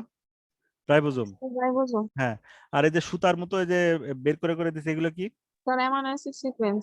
হ্যাঁ, এগুলো প্রোটিন পেপটাইড, পেপটাইড বা প্রোটিন। ঠিক আছে? তাহলে আহ, ইয়াতে প্রোক্যারিওটস এর ক্ষেত্রে এই ধরনের স্ট্রাকচার পাওয়া যায়, যেখানে আপনি আহ, আর কি ডিএনএ থেকে ট্রান্সক্রিপশন হচ্ছে, ট্রান্সক্রিপশন শেষ হওয়ার আগে ট্রান্সলেশন শুরু হয়ে গেছে। মানে ওই আরএনএ যেটা আছে, ওই আরএনএ হচ্ছে ডিএনএ থেকে ডিটাচড হওয়ার আগেই সেই আরএনএর সাথে রাইবোজোম বাইন্ড করে সে কাজ করা শুরু করে দিছে। ঠিক আছে? খুব র্যাপিড প্রসিডিউর। হ্যাঁ, বুঝছেন? এমনি এমনি কি কলাই 20 মিনিটে ডাবল হয়ে যেতে পারে? ঠিক আছে? হ্যাঁ, জি স্যার, এই জন্য তো সব মানে রিসার্চে ইকোলাই ইউজ হয় অনেক বেশি। আচ্ছা। আর এটা হচ্ছে ট্রান্সমিশন ইলেকট্রন মাইক্রোস্কোপ ব্যবহার করে করা। এখানে আলাদা আলাদা কালার ট্যাগ দিছে, কারণ ব্যাকটেরিয়া এগুলো তো নিজস্ব কালার নাই, কিন্তু এমনি কালার আলাদা করে দিছে। এই যে এখানে দেখা যাচ্ছে যে এটা ডিএনএ, তার থেকে এই যে এগুলো হচ্ছে গিয়ে রাইবোজোম, মানে যেন মনে হচ্ছে ডিএনএ এর সাথে রাইবোজোমের মালা গেঁথে গেঁথে আছে, কিন্তু আসলে তো ডিএনএ এর সাথে রাইবোজোমের মালা গেঁথে নেই। ডিএনএ থেকে হচ্ছে গিয়ে আরএনএ সিনথেসিস কমপ্লিট হওয়ার আগেই তার সাথে লাইন ধরে রাইবোজোম ঝুলে পড়ছে। ঠিক আছে? ঠিক আছে, বুঝতে পারছেন জিনিসটা? আচ্ছা, আর ইউক্যারিওটস এর ক্ষেত্রে কি কি হয় সেক্ষেত্রে? ইউক্যারিওটের ক্ষেত্রে এমআরএনএ মানে আরএনএ তৈরি হওয়া শেষ হবে, এমআরএনএ আসবে, মেসেজ আসবে, মানে সাইমালটেনিয়াসলি এটা চলতে পারে না ইউক্যারিওটস এ। এটা তো বুঝছেন নাকি? জি স্যার। হ্যাঁ, আচ্ছা। তো এখানে যে এটা আর একটু এলাবোরেট করে দেখানো হয়েছে, এবং এখানে খেয়াল করেন একই এমআরএনএ থেকে 3টা ভিন্ন প্রোটিন এখানে তৈরি হতে পারছে। এটা কিন্তু আবার ইউক্যারিওটে হবে না, কিন্তু প্রোক্যারিওটে এটা কেন হতে পারছে? স্যার, আপনি যে বলেছিলেন স্যার, হ্যাঁ, ইউক্যারিওট থেকে প্রোক্যারিওটের ইয়ে হচ্ছে একই আমাদের ডিফারেন্ট প্রোটিন একই টাইমে সিনথেসিস হতে পারে। হ্যাঁ। আচ্ছা, আর একজন প্রশ্ন করছিলেন যে কেন কেন এটা হচ্ছে, তাই তো? হ্যাঁ, প্রশ্ন করছিলেন যে হচ্ছে কি এটা কেন প্রোক্যারিওটস এর ক্ষেত্রে একই এমআরএনএ তে একাধিক প্রোটিন সিনথেসিসের কোড থাকে এবং সাইমালটেনিয়াসলি একাধিক প্রোটিন তৈরি হতে থাকে। এটা প্রশ্ন একজন করছিলেন না, কেন এটা হয়? জি স্যার। হ্যাঁ, তাহলে কারণটা হচ্ছে যে এরা মেটাবলিক্যালি বা একই পাথওয়ের প্রোটিন, ঠিক আছে? যেমন ধরেন গ্লাইকোলাইটিক পাথওয়েতে কয়টা এনজাইম আছে? স্যার অনেকগুলো আছে স্যার, নাম তো। আচ্ছা, আমারও সংখ্যাটা মনে নাই, কিন্তু যে কটাই থাক, 8টা 10টা 5টা। এখন যদি একই পাথওয়ে সব প্রোটিন এক চান্সে আপনার তৈরি করে ফেলা যায়, কারণ ওই পাথওয়েটা আপনার এই মুহূর্তে লাগবে, ঠিক আছে? এখন আলাদা আলাদা করতে করে লাভ আছে, কারণ যখন লাগে তখন পুরো সেটটাই আপনার একসাথে লাগে, তাই না? আর যখন লাগে না তখন কোনোটাই লাগে না। এ ধরনের পাথওয়ের বৈশিষ্ট্য কি, যে কোনো মেটাবলিক পাথওয়ের বৈশিষ্ট্য কি, যখন আপনার ওই পাথওয়েটা কাজ করতে হবে তখন আপনার পুরা সেটটা লাগবে একসাথে, আর যখন ওই পাথওয়েটা আপনার লাগবে না তখন আপনার কোনোটাই লাগবে না, নাকি? যে কোনো পাথওয়ের বৈশিষ্ট্য এটা কিনা, খেয়াল করছেন কিনা? জি স্যার। জি হ্যাঁ স্যার। হ্যাঁ জি স্যার। আচ্ছা, হ্যাঁ জি স্যার। হ্যাঁ, তা এই জন্য ব্যাকটেরিয়া হচ্ছে ব্যাকটেরিয়া তার এনার্জি কম খরচ করতে চায়, সব প্রাণী তাই, কিন্তু আমরা একটু অপচয় করলেও আমাদের তেমন কিছু আসে যায় না, ব্যাকটেরিয়ার অনেক কিছু আসে যায় ওইটুকু এনার্জির জন্য, ঠিক আছে? তো আহ সেজন্য ব্যাকটেরিয়াতে পলিসিস্ট্রনিক ট্রান্সলেশন হয়। এই যে পলিসিস্ট্রনিক, এটার মানে হচ্ছে একই এমআরএনএ তে একাধিক প্রোটিন সিনথেসিসের কোড থাকে এবং সেটা সাইমালটেনিয়াসলি একাধিক প্রোটিন সিনথেসিস হতে থাকে, ঠিক আছে? এটাকেই বলে পলিসিস্ট্রনিক ট্রান্সলেশন। হ্যাঁ, এর কারণ হচ্ছে গিয়ে অর্থনীতি। তারা মানে গরিব মানুষ, মানে গরিব মানুষ না, মানে গরিব ব্যাকটেরিয়া, তারা হচ্ছে গিয়ে কোন দিক দিয়ে গরিব, এটিপির দিক দিয়ে বা মেটাবলিজমের দিক দিয়ে। এখন তারা ওই অল্প সামর্থ্যের ভিতরেই দিন আনে দিন খাই করে কোনো রকমের জীবনযাপন করার চেষ্টা করে। তার যখন হচ্ছে গিয়ে কোনো একটা পাথওয়ের কোনো একটা অ্যাকসেপ্ট প্রোটিন দরকার, ওই একই পাথওয়ের জিনগুলো তাদের একই এমআরএনএ থাকলে খুব সুবিধা, তাই না? যখন দরকার হবে ওই এমআরএনএ দিয়ে সে একবারে সব প্রোটিন সিনথেসিস করে ফেলবে, আর যখন হবে না ওই এমআরএনএ সে ইউজই করবে না। বুঝতে পারছেন জিনিসটা? জি স্যার, বুঝতে পারছি। হ্যাঁ, হ্যালো, জি স্যার। জি স্যার, বুঝতে পারছি স্যার। হ্যাঁ, আচ্ছা। তো এখানে হ্যালো, ঠিক আছে। এখন যেমন এখানে একটা এক্সাম্পল দেওয়া হয়েছে, এটাও ইকোলাই থেকে দেওয়া, এটা নিয়ে সবচেয়ে বেশি স্টাডি হয়েছে। তো মানে এখানে দেখেন, যখন ওই যে ইয়া থাকে, মানে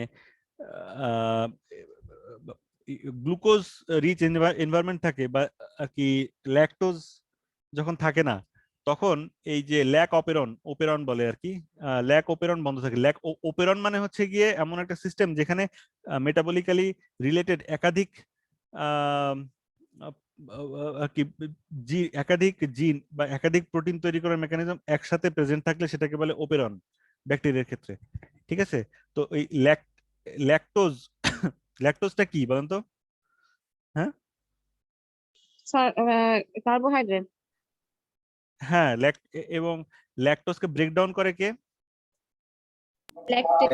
ল্যাকটেজ। আচ্ছা, হ্যাঁ, ল্যাকটেজ।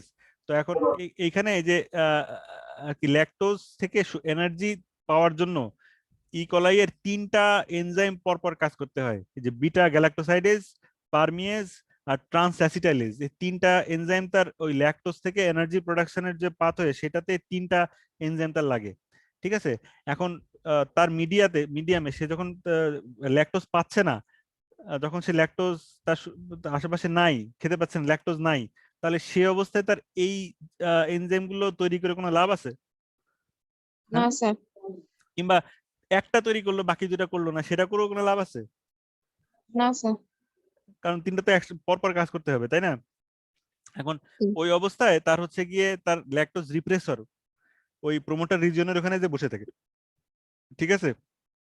প্রোমোটার রিজিয়নের ওখানে যে ল্যাকটোজ রিপ্রেসর বসে থাকে, আরএনএ পলিমারেজ বাইন্ড করলে ও সে আর সামনে আগাইতে পারে না, যে কারণে ট্রান্সক্রিপশন হয় না, ট্রান্সলেশন হয় না। এটা হচ্ছে আরএনএ পলিমারেজ, আর হচ্ছে ল্যাকটোজ রিপ্রেসর, সে ওখানে যে বসে আছে, বুঝতে পারছেন? বাইন্ড করে বসে আছে প্রোমোটারের কাছাকাছি জায়গায়।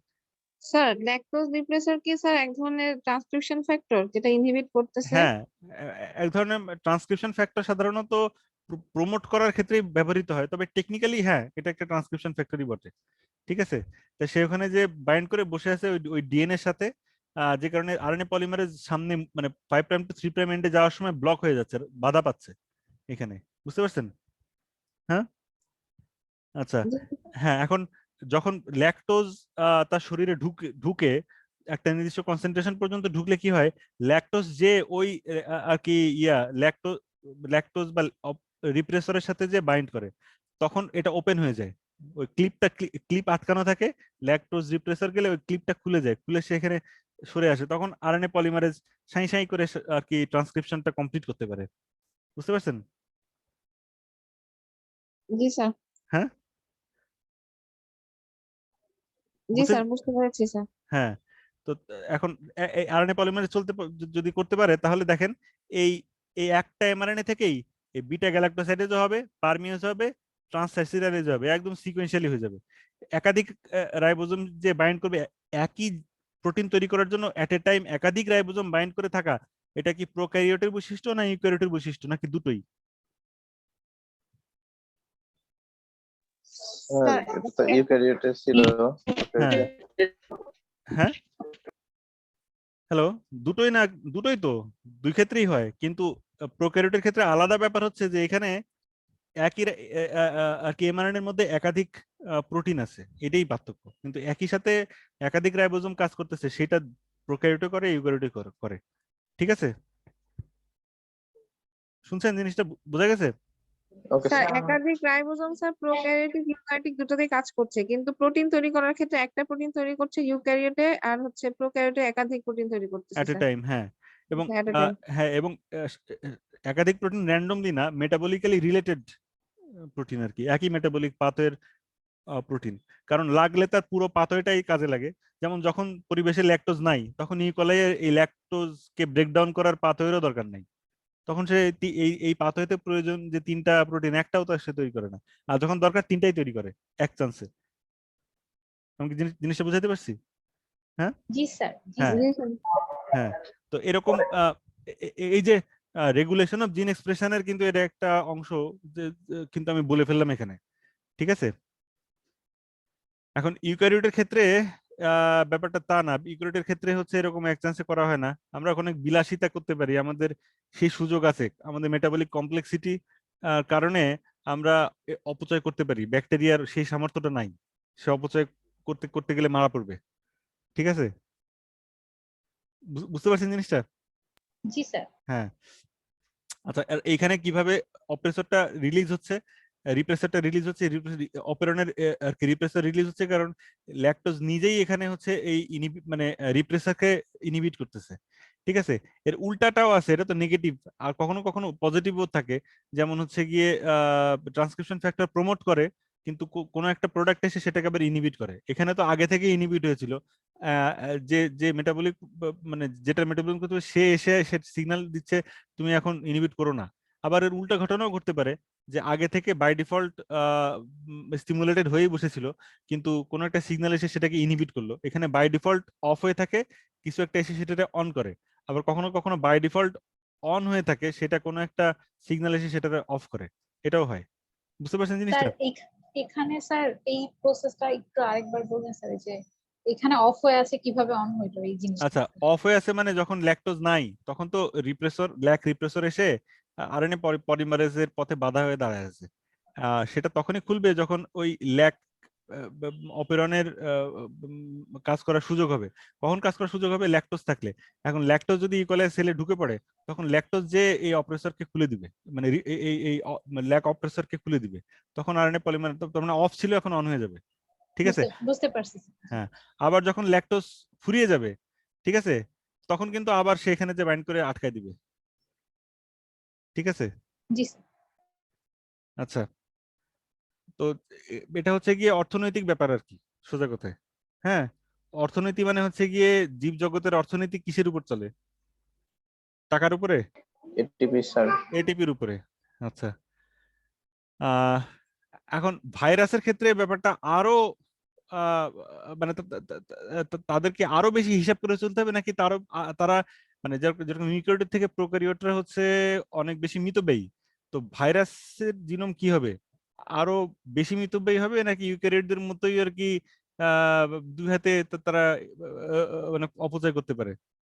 স্যার আরো মিতব্যয়ী হবে স্যার। মিতব্যয়ী মিতব্যয়ী হবে না স্যার, কারণ ও তো ওর নিজের প্রোটিন মানে নিজস্বতা প্রোটিন তৈরির সিস্টেম নাই, ও তো ইউক্যারিওটটা ইউজ করতেছে, এর জন্য মিতব্যয়ী হবে না। আচ্ছা, না আমি জিনোমের কথা বলছি, মানে ভাইরাস তো অনেক বড় জিনোম নিয়ে ঘোরাঘুরি করা তার জন্য মুশকিল। বড় বড় জিনোমওয়ালা ভাইরাস আছে, কিন্তু ম্যাক্সিমাম ভাইরাসের জিনোম তো বেশি বড় না। ওই জিনোম জিনোমের মধ্যে, ছোটই থাকে। হ্যাঁ, এখন জিনোম ছোট থাকে মানে কি, অল্প জিনোমের ভিতরে তার বেশি কথা ঢুকাইতে হবে। এর মানে কি, এর মানে হচ্ছে যে ধরেন আপনার এখন এসএমএস করা লাগবে, ঠিক আছে? এখন এসএমএস করতে গেলে আপনি 160 ক্যারেক্টারের বেশি গেলেই আপনার আর একটা এসএমএস এর টাকা লাগবে, ঠিক আছে? হ্যাঁ, তার মানে কথা সংক্ষিপ্ত করতে হবে। বুঝতে পারছেন জিনিসটা? জি স্যার। হ্যাঁ, মানে ইউক্যারিওটরা হচ্ছে ধরেন আর কি মেসেঞ্জার ইউজ করে, যত ক্যারেক্টার ইচ্ছা বিশাল গল্প লিখে মেসেঞ্জারে পাঠিয়ে দিলাম, সমস্যা নাই নাকি? হ্যাঁ, তার জিন জি স্যার, যথেষ্ট বুঝতে বড় পেরেছি। আছে। হ্যাঁ, এখন জি স্যার। ব্যাকটেরিয়ার ক্ষেত্রে হচ্ছে গিয়ে তার আরেকটু হিসাব করে তার কথাবার্তা মানে সাজাতে হয়। অপ্রয়োজনীয় কথাবার্তা যথাসম্ভব বাদ দিতে হয়, ঠিক প্রয়োজনটুকু লিখতে হয়। নন কোডিং এরিয়া বেশি তারা রাখতে পারে না প্রোক্যারিওট। বুঝতে পারছেন? হ্যাঁ, যদিও নন জি কোডিং স্যার, এলাকা, বুঝতে পেরেছি। হ্যাঁ, নন কোডিং এরিয়া অপ্রয়োজন না, সেটার অন্য ফাংশন আছে, ঠিক আছে? কিন্তু ওইসব সাহিত্য করার সুযোগ হচ্ছে গিয়ে আর কি মানে ব্যাকটেরিয়ার ক্ষেত্রে কম। আর ভাইরাসের ক্ষেত্রে এসব সাহিত্য করার সুযোগ আরো কম। সে খুব নির্দিষ্ট, তার যেটুকু মেসেজ দরকার তার বেশি কিছু রাখতেই পারে না বলতে গেলে। কারণ তাহলে জিনোম সাইজ বড় হয়ে যাবে, সে ক্যারি করে ঘুরে বেড়ানো খুব ঝামেলার বিষয়। বোঝা গেছে কথাটা? জি স্যার। হ্যাঁ, জি স্যার। হ্যাঁ, আর বেশি বড় জিনোম নিয়ে ভাইরাস ঘোরাঘুরি করতে গেলে সে বেশিরভাগ ক্ষেত্রে সে জিনোম হারায় ফেলবে। সে মেনটেন করা খুব মুশকিল, কারণ একে তো তার নিজের এসব মেনটেন করার মেশিনারি নাই, আরেকজনের দয়ার উপর নির্ভরশীল থাকতে হয়। তার উপরে যদি সে বড় জিনোম নিয়ে ঘোরাঘুরি করতে যায়, সে বেশি দিন টিকবে না। কথাটা কি বোঝা গেছে? হ্যাঁ, জি স্যার। জি হ্যাঁ, স্যার। ওকে। জি স্যার। তার মানে আহ, আমরা ইউক্যারিওটকে দেখছিলাম কি, তার কোডিং এর মধ্যে মধ্যে বিশাল বিশাল নন কোডিং এরিয়া থাকে, রিজন থাকে, তাই তো? প্রোক্যারিওটে কি দেখলাম, নন কোডিং রিজন থাকে, কিন্তু সেটা কিরকম? হ্যাঁ, হ্যালো। স্যার সেপারেটর হিসেবে কাজ করে স্যার কোডিং এরিয়া হ্যাঁ, গুলোতে। এবং খুব মিনিমাম, যেটুকু না রাখলেই নয় সেরকম। আর ভাইরাসের ক্ষেত্রে আমরা কি পাই জানেন? ভাইরাসের ক্ষেত্রে পাই একটা প্রোটিন কোডিং রিজিয়ন আর একটা প্রোটিন কোডিং রিজিয়নের সাথে ওভারল্যাপ করে। নন কোডিং তো নাই, তার নন কোডিং এরিয়া জায়গায় জায়গায় নেগেটিভ থাকে, মানে একটা প্রোটিন এর কোড শেষ হওয়ার আগেই আর একটা প্রোটিনের কোড শুরু হয়ে যায় ভাইরাসের মধ্যে। বুঝতে পারছেন? জি স্যার। হ্যাঁ, স্যার, বুঝতে পারছি। কি স্যার জিনিসটা তো, ভাইরাসের থাকে হ্যাঁ, না, হ্যাঁ, নন কোডিং রিজন থাকে না ভাইরাসে মানে স্যার। থাকে, থাকে না তা না, কিন্তু কোথাও কোথাও দেখা যায় যে মানে নন কোডিং রিজন থাকলেও মিনিমাম, এবং যেটুকুও থাকে কখনো কখনো দেখা যায় যে সে জায়গা বাঁচানোর জন্য একটা প্রোটিনের কোড শেষ করার আগে আর একটা প্রোটিনের কোড শুরু করে দিচ্ছে, ঠিক আছে? এই জি এই স্যার। এই কথাটুকু একটু মাথায় নেন, তারপরে আমি এক্সাম্পলটা দেখাচ্ছি। কথাটাকে একটু মাথায় নিছেন সবাই? হ্যাঁ, জি স্যার। হ্যাঁ। তা এখন আমরা রিডিং ফ্রেম পড়ছিলাম, মনে আছে? রিডিং ফ্রেম, রিডিং ফ্রেম খেয়াল আছে কারোর? রিডিং ফ্রেমটা তো যেই নিউক্লিওটাইড সিকোয়েন্সের জন্য প্রোটিন ইয়ে মানে একটা করে অ্যামাইনো অ্যাসিড কোড করবে, ওইটা না স্যার? হ্যাঁ, মানে কোনখান থেকে আর কি রিড, এটিজি থেকে রিড শুরু করার জন্য কোন জায়গা থেকে ট্রান্সক্রিপশন শুরু হতে হবে সেটা, মানে ওই যে প্রথম, জি স্যার, ঠিক আছে? প্রথম তা- থেকে যেখানে তিনটা একসাথে মিলবে আর কি। হ্যাঁ, মিলবে। তো এখন এখানে সার্স কোভি 2 এর জিনোম সিকোয়েন্সটা এখানে দেখ। সার্স কোভি 2 জিনোম খুব বড় না, 30, অ্যারাউন্ড 30,000 আর কি বেজ ওখানে থাকে, 30,000-এর মতো, ঠিক আছে? তো এখন এই 30,000 বেজ এরকম থাকে, তো এটা তার মাঝখান থেকে একটা পার্ট, তো এই যে কালার দিয়ে আলাদা করছি, এটা হচ্ছে গিয়ে এখানে দেখানো হচ্ছে জিন একটা, এম জিন একটা আছে, সেটা এন্ড হচ্ছে। এই যে এটা কি, এটা এটা কি? স্যার ইউ ইউ এ এ হ্যাঁ, ইউ এ তো তার মানে স্যার এটা একটা স্টপ, এটা একটা স্টপ কোডন, স্টপ ঠিক করুন, আছে? হ্যাঁ। হ্যাঁ, তারপরে জিন ওপেন রিডিং ফ্রেম 6 ওআরএফ 6, এখান থেকে এই এই কালার এটুকু দিয়ে বোঝাচ্ছি, ঠিক আছে?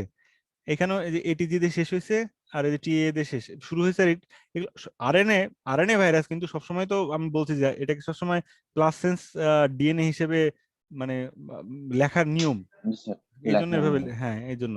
তাহলে এখানে এটিজি দিয়ে বা ইউজি দিয়ে শুরু হয়েছে, ইউএ দিয়ে শেষ হয়েছে, ঠিক আছে? হ্যাঁ, জি আচ্ছা, স্যার। ভালো কথা। তারপরে দেখেন এইখানে টিএ দিয়ে শেষ হওয়ার পরে হালকা একটু নন কোডিং গ্যাপ আছে, ঠিক আছে, দিয়ে এখানে এটিজি দিয়ে শুরু হয়ে গেছে, খেয়াল করছেন পরেরটা? হ্যাঁ, খুব বেশি গ্যাপ না, সামান্য 1 2 3 4 5 6 7 8 9 10টা জাস্ট গ্যাপ। ঠিক আছে, তারপরে এই টিএ শেষ হওয়ার পরেরটা কতটুকু গ্যাপে নেক্সট জিনটা শুরু হয়েছে? হ্যাঁ, জিন জিন ওআরএফ 7A, এটা 1 2 3 4 5 6টার পরে এটিজি আবার শুরু হয়ে গেছে। ঠিক আছে, হ্যাঁ দেখছেন? আচ্ছা, হ্যাঁ, তারপরে এইটা শেষ হয়েছে দেখেন এখানে, এই যে টিজিএ, এই যে এটা টিজিএ, কিন্তু নেক্সট যেটা সেটা শুরু হয়েছে এখান থেকে, এটিজি থেকে। খেয়াল করছেন এইটার স্টপ কোডন এখানে টিজিএ, যে হলুদ টিজিটা হলুদ করে রাখছে যেহেতু দুইটার জন্যই কমন, ওআরএফ 7A আর ওআরএফ 7B, খেয়াল করেন এটা 7A এটা 7B, তাহলে 7A শেষ হয়েছে টিজিএ তে। ঠিক আছে, আর 7B এখানে শুরু হয়েছে, এটিজি থেকে শুরু হয়েছে, তাহলে কি হলো? স্যার এখানে ওভারল্যাপ করছে ওভারল্যাপ কোডন। হয়ে গেছে স্যার, ওভারল্যাপ হয়ে গেছে। হ্যাঁ, এখানে লোকেশন দেখেন, রেফারেন্স সিকোয়েন্সের লোকেশন দেওয়া আছে, এই যে 27,394 নম্বর বেস থেকে 27,759 নম্বর বেস পর্যন্ত ওআরএফ 7A এই জিনটা আছে। ঠিক আছে, আর ওআরএফ 7B শুরু হয়েছে কোথেকে দেখেন? হ্যাঁ স্যার তিনটা আগাই গেছে স্যার। হ্যাঁ, আগের গুলোকে আগাইছে যে 56 দেখেন 87 পরে আহ হচ্ছে কয়টা গ্যাপ দিয়ে তারপরে আসছে 94, তাই না? কিন্তু এখানে 59 শেষ হয়েছে, আর পরেরটা শুরু হয়েছে 56 থেকে। ঠিক আছে, জি স্যার। হ্যাঁ, তাহলে আহ, এই উদাহরণ থেকে কি বুঝলেন? মানে ইউক্যারিওট, প্রোক্যারিওট এবং ভাইরাস এই তিনটা জিনিস পাশাপাশি রাখলে এখন কমেন্ট করেন এদের জিনোমের কম্প্যাক্টনেস নিয়ে। স্যার ইউক্যারিওটের জিনোম স্যার অনেক বড় হয় স্যার, এখানে কোডিং নন কোডিং এরিয়া থাকে। হ্যাঁ স্যার প্রোক্যারিওটটা তার থেকে একটু ছোট হয় স্যার, এখানে কোডিং এরিয়াও থাকে নন কোডিং এরিয়াও থাকবে, কিন্তু ছোট ছোট করে থাকবে টু সেপারেট দা প্রোটিন সিনথেসিস যে সেগমেন্ট গুলাকে স্যার আলাদা হ্যাঁ করার জন্য। হ্যাঁ আর ভাইরাসের ক্ষেত্রে স্যার এখানে কোডিং এরিয়া নন কোডিং এরিয়া দুটোই থাকবে, কিন্তু বেশিরভাগ ক্ষেত্রে স্যার ওভারল্যাপিং হবে কোডিং এরিয়ার সাথে, একটার সাথে আরেকটা, নন কোডিং এরিয়া কম থাকবে, আর জিনের পুরো জিনোমের সাইজটা আরো অনেক ছোট হবে। হ্যাঁ, এটা হচ্ছে টিপিক্যাল, অ্যাটিপিক্যাল আছে কিন্তু টিপিক্যাল ঘটনা এটা। সবাই ক্লিয়ার তো?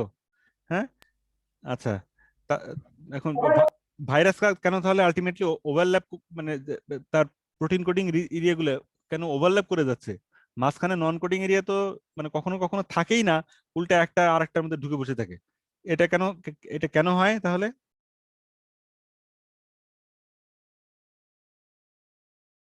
কেউ একজন বলেন, এনিওয়ান?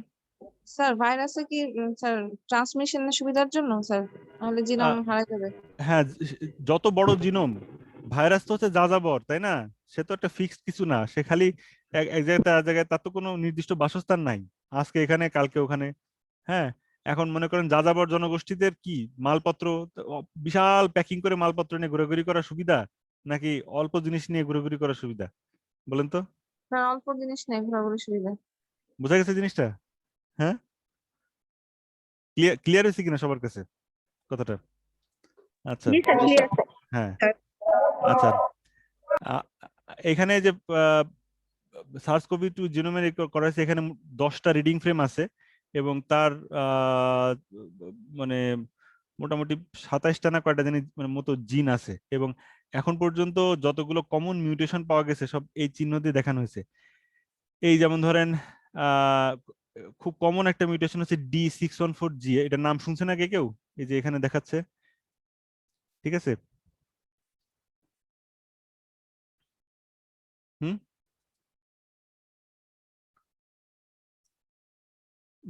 দেখতে পাচ্ছেন এটার নাম? স্যার, দেখতে পাচ্ছি স্যার, এটা জি তো স্যার দেখতে পাচ্ছি। হ্যাঁ, আচ্ছা, D614G মানে হচ্ছে এখানে মিউটেশন গুলা আহ, মানে যেহেতু সরাসরি প্রোটিনকে ইন্ডিকেট করে মিউটেশন গুলো দেখানো হয়, মানে আমার এখানে তো হচ্ছে গিয়ে ননসেন্স মিউটেশন কিংবা ওই ইয়া ননসেন্স মানে সাইলেন্ট মিউটেশন গুলো দেখানোর দরকার নেই, সরাসরি প্রোটিনের মিসসেন্স গুলোই দেখানো হয়েছে এবং নিউক্লিওটাইড অনুসারে দেখানো হয়নি। এটা এটার ক্ষেত্রে কমন রীতি হচ্ছে নিউক্লিক অ্যাসিডের কোন চেঞ্জটা হচ্ছে সেটা সরাসরি উল্লেখ করা, নিউক্লিওটাইড না দিয়ে সরাসরি সরাসরি অ্যামিনো অ্যাসিড দিয়ে উল্লেখ করা। ঠিক আছে, দেখুন D614G মানে হচ্ছে এই যে প্রোটিনটা তৈরি মানে এখানে আছে, এস মানে হচ্ছে এটা এস জিন, এস জিন হচ্ছে গিয়ে কোন প্রোটিনটা কোড করে বলেন তো? আইডিয়া করে SARS-CoV-2 এটা এস জিন। এটা কোন কোন এটা কোড কোড করছে এই এস জিনটা? Surface molecule. না সারফেস না, স্পাইক প্রোটিন, এস তে স্পাইক। ঠিক আছে, স্পাইক প্রোটিনের নাম তো সবাই শুনছেন নাকি? হ্যাঁ, স্পাইক প্রোটিনের নাম তো সবাই শুনছেন নাকি? জি জি স্যার, জি স্যার, স্যার। জি স্যার। হ্যাঁ, তো স্পাইক প্রোটিনের জি স্যার। এন টার্মিনাল থেকে শুরু করে 614 নাম্বার পজিশনের যে অ্যামিনো অ্যাসিডটা আছে সেটা অরিজিনালি একদম উহানে প্রথমে যেটা পাওয়া গিয়েছিল সেই স্যাম্পলে সেটা ছিল ডি। ডি মানে হচ্ছে গিয়ে অ্যাসপার্টেট। ডি মানে হচ্ছে অ্যাসপার্টেট, মানে অ্যামিনো অ্যাসিডের একটা 1 লেটার কোড আছে অ্যাসপার্টেট, আর সেইটার জায়গায় গ্লাইসিন পাওয়া যাচ্ছে। ঠিক আছে, এখন এটা প্রোটিন অ্যানালিসিস করে যে বের করতে হবে তা না, আপনি আরএনএ থেকে ওই জিনিসটা বের করতে পারবেন তো নাকি? হ্যাঁ, D614G দেখার জন্য কি আমার প্রোটিনের সিকোয়েন্স বের করার দরকার আছে? হ্যালো, স্যার আরএনএ থেকে কিভাবে বের করবো স্যার? আপনি আরএনএ সিকোয়েন্স করবেন, করে ওই কোডন টেবিলে বসে বসে মিলাবেন যে এত নম্বর পজিশনে কোন অ্যামিনো অ্যাসিডটা হতো, এখন কোনটা আছে। ও আচ্ছা, জি হ্যাঁ, স্যার, জি স্যার। বুঝতে পারছেন জিনিসটা? হুম হুম। হ্যাঁ, তবে প্রোটিন প্রোটিন এর অ্যামিনো অ্যাসিড সিকোয়েন্স বের করার কাজটা একটু জটিল, চাইলে বসে বসে কেউ সেটাও করতে পারে, কিন্তু না করেও বলা যায় শুধু আরএনএ সিকোয়েন্স বের করে। বুঝতে পারছেন? হ্যাঁ জি স্যার। হ্যাঁ, এখন এখানে একটা স্ট্রাকচারটা দেখাইছে এই কারণে একটু জিনিসটা বোঝা যাচ্ছে তো, আমি যে আলোচনাগুলো করছি খুব বেশি জটিল মনে হচ্ছে কি কথাগুলো? স্যার এই স্লাইডের কথাগুলো একটু বেশি ইয়ে হয়ে গেছে স্যার, মনে করার বেশি হয়ে গেছে তো, আচ্ছা মানে ব্যাকগ্রাউন্ড নলেজ একটু না হলে এটা টাফ হয়ে যাচ্ছে। আচ্ছা, আমার কথাগুলো খেয়াল করেন, স্লাইডের দিকে আর কি আমি স্লাইডে যেটা দেখতে বলি শুধু সেটা দেখেন। ঠিক জি আছে, স্যার। এখানে দেখেন 10টা রিডিং ফ্রেম প্রোটিন আছে। এখন ORF1A ORF1B এটুকু হচ্ছে নন স্ট্রাকচারাল প্রোটিন।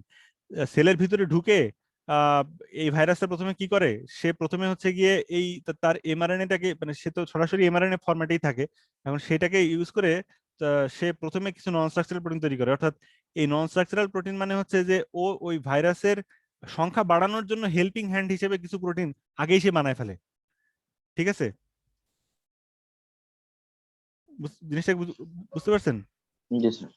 প্রথমে সে ঢুকেই প্রথমে এমন কিছু প্রোটিন বানায় যে প্রোটিনগুলো ব্যবহার করে সে হচ্ছে ই করতে পারবে, আহ, ওই আরএনএ জিনোমের কপি বাড়াইতে পারবে। ঠিক আছে, কারণ মানুষের সেলের ভিতরে কি আরএনএ ডাইরেক্টেড আরএনএ পলিমারেজ আছে, মানে আরএনএ কে টেমপ্লেট হিসেবে ইউজ করে আবার আরএনএই তৈরি করবে, সেই জিনিস কি আছে মানুষের শরীরে? না স্যার, না হ্যাঁ, স্যার, না স্যার। আচ্ছা, নাই। এখন সেই জিনগুলো সে নিয়ে আসছে, ওইটার জন্য যেসব জিন লাগবে সেগুলো তার এই নন স্ট্রাকচারাল প্রোটিনের ORF1A এবং ORF1B এই দুটো জিনের মধ্যে আছে। ঠিক আছে, এখন ORF1A ORF1B এই দুটা থেকে এই প্রোটিনগুলো তৈরি, যে NSP মানে নন স্ট্রাকচারাল প্রোটিন 1 2 নন স্ট্রাকচারাল প্রোটিন 3 নন স্ট্রাকচারাল প্রোটিন, এগুলো এরকম 16টা নন স্ট্রাকচারাল প্রোটিন সেখানে তৈরি করে। এই 16টা প্রোটিন সে প্রথমেই তৈরি করে ফেলে, সেই প্রোটিনগুলো দিয়ে সে হচ্ছে গিয়ে ওই আরএনএ জিনোমের রেপ্লিকেশন করতে থাকবে, অর্থাৎ নিজের আরএনএ থেকে আরএনএ বাড়াতে থাকবে। ঠিক আছে, আর স্ট্রাকচারাল প্রোটিন মানে ওর এই অংশগুলোর মধ্যে এই যে আর কি স্পাইক প্রোটিন বানাবে, আরো অন্যান্য প্রোটিন বানাবে, এম প্রোটিন এন প্রোটিন বানায়, এটা না ভাইরাস বানাবে। এবং সেটা অ্যাসেম্বলি, এগুলো তো সিগন্যাল সিকোয়েন্স থাকে, এগুলো অ্যাসেম্বলি প্রথমে এন্ডোপ্লাজমিক রেটিকুলামে যাবে, তারপরে গলজি কমপ্লেক্সে যাবে, তারপরে ঠিক যেরকম একটা হরমোন বা নিউরোট্রান্সমিটার আর কি সিক্রেশন করে, সে ওইভাবে ভেসিকলের মাধ্যমে সিক্রেশন করতে থাকবে। ঠিক আছে, এখন কি জিনিসটা কিছুটা ক্লিয়ার হয়েছে কিনা? হ্যাঁ স্যার, জি স্যার। হ্যাঁ, ওকে। এখন আহ, এরকম এইভাবে সে আর কি বেসিক্যালি কাজ করে, জাস্ট একটু আপনার আইডিয়া দেখলাম। এবং সেলের নিজস্ব এমআরএনএ গুলোকে সে ইউজ করতে দিচ্ছে না কিভাবে? স্যার নিজস্ব কি স্যার ইউজ করতে, স্যার এমআরএনএ, একবার বলুন। নিজস্ব এমআরএনএ, মানে সেলের নিজের প্রোটিন গুলো বানাইতে বাধা দিচ্ছে কিভাবে সে? স্যার ওই যে নিউক্লিয়াস থেকে স্যার যে পলি এ টেল যে তৈরি করতে দিচ্ছে না স্যার। হ্যাঁ, তার মানে সোজা কথায় সে সেলের ভিতরে ঢুকছে, ঢুকে প্রথমেই নিউক্লিয়াসের দরজাগুলোর সামনে যায়, সে হচ্ছে ওখানে পাহারা বসাইছে, জিম্মি করছে এমআরএনএ গুলাকে। ঠিক আছে, দিয়ে তারপরে সাইটোপ্লাজমটা পুরোপুরি নিজের দখলে। এখন সে প্রথমে তৈরি করে নিয়েছে সাইটোপ্লাজমের কে ইউজ করে নিজের জিনোম এর সংখ্যা বাড়ানোর জন্য যা যা দরকার সেই 16টা প্রোটিন সে আগে বানায় নিছে। তারপরে সেই 16টা এবং একই সাথে তৈরি করছে যে তার নিজের স্ট্রাকচারাল অন্যান্য প্রোটিনগুলো, স্পাইক প্রোটিন, সার্ফেস প্রোটিন, হ্যান ত্যান নানান প্রোটিন, এবং নিজের জিনোমিক করছে, এবং পুরা জিনিসটা হচ্ছে গিয়ে ওই এন্ডোপ্লাজমিক রেটিকুলামে প্যাকে আর কি পোস্ট ট্রান্সলেশনাল মডিফিকেশন হচ্ছে, তারপরে প্যাকেজিং হচ্ছে গোলজি কমপ্লেক্সে, সেখান থেকে একটা হরমোন বা সিক্রেশন করার মতো করে বের হয়ে যাচ্ছে। মানে নিজেকে সে একটা সিক্রেটরি প্রোটিন হিসেবে প্রেজেন্ট করতেছে সেলের কাছে। ঠিক আছে, জিনিসটা কি বুঝতে পারছি? জি স্যার। হ্যাঁ জি স্যার, বুঝতে পেরেছি। হ্যাঁ, আচ্ছা, এখানে সার্স কোভি 2 এর কিছু আপনাদেরকে সার্স কোভি 2 সম্পর্কে একটু জানা রাখতেছি, কারণ আপনাদের এই পরীক্ষায় বা সামনে বিভিন্ন সময়ে জেনেটিক্স এর মধ্যে এইগুলো ধরতে পারে। ঠিক আছে, সার্স কোভি 2 জেনেটিক্স সম্পর্কে কিছুটা আইডিয়া এই জন্য দিচ্ছি আপনাদেরকে। ঠিক আছে, বুঝতে পারছেন জিনিসটা? জি স্যার। হ্যাঁ, তো বিভিন্ন রকম মিউটেশন আছে। তো এখানে এই যে B117 এগুলো হচ্ছে গিয়ে একই ভেরিয়েন্টের বিভিন্ন নাম, প্যাঙ্গোলিন সিস্টেম, বিভিন্ন রকম সিস্টেম আছে। এগুলো আমি দিয়ে দিব, আপনারা দেখে নিন। এগুলো প্রথম কোথায় পাওয়া গেছে সেই কান্ট্রির নাম এখানে উল্লেখ করা আছে, এবং WHO নিষেধ করছে যে হচ্ছে গিয়ে এই south African variant, UK variant, Indian variant এই কথাগুলো ব্যবহার না করতে, বরং তাদের অফিসিয়াল যে কোড সেই কোড নেম ব্যবহার করতে। কেন বলেন তো? স্যার দেশের প্রতি স্যার একটা বিরূপ ইয়া পড়বে বিভিন্ন দেশের। আচ্ছা, সেটা একটা কারণ, তবে এর চেয়েও ইম্পর্টেন্ট একটা কারণ আছে, কেউ একটু মাথা খাটায় বলেন তো। এইটার সাথে রিলেটেড, কিন্তু ডাইরেক্টলি এটা না, আপনি যেটা বললেন এইটার কারণেই, কিন্তু সরাসরি এটা না। বলেন তো। স্যার জিনোম দিয়ে যদি আমরা মানে প্রকাশ করি তাহলে তো স্যার মানে ইনফরমেশনটা, সঠিক ইনফরমেশনটাই মানে পাওয়া যাচ্ছে।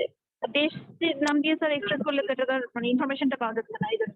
আচ্ছা, হ্যাঁ, এটা ঠিক আছে, কিন্তু মেইন কারণ হচ্ছে যে দেশের নামে করলে যখন পরে কোনো একটা দেশে নতুন একটা ভেরিয়েন্ট খুঁজে পাওয়া যাবে, তাহলে ওই দেশ তার বদনামের ভয়ে তাহলে ওটা পাবলিশ করতে চাইবে না।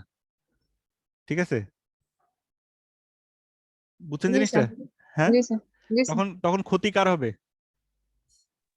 স্যার সারাউন্ডিং দেশগুলোতে যেখানে যেখানে ছড়াবে আর কি, হ্যাঁ, সেই একটা। সেজন্য WHO বলছে যে আপনারা এই আর কি ফাইলোজেনেটিক, এই যে এইগুলো হচ্ছে সব ইভলিউশনারি মানে সিম্বল দিয়ে, যেমন বি, এ আর বি, মানে এগুলো এই কোডগুলো বেসিক্যালি বিবর্তনের ধারায় কোন জায়গায় তার অবস্থান সেইগুলাকে একটা কোড আছে।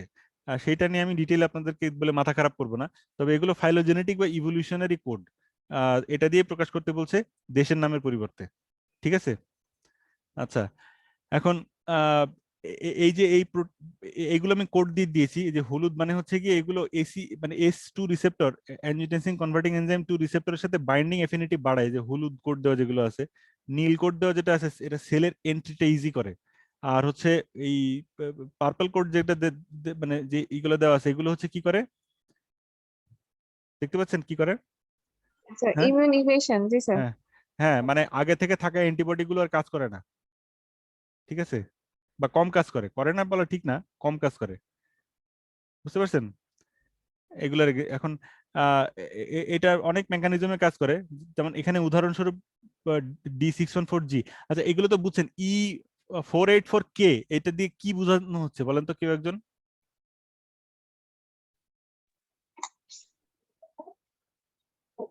স্যার সিকোয়েন্স নাম্বার বোঝানো হচ্ছে স্যার।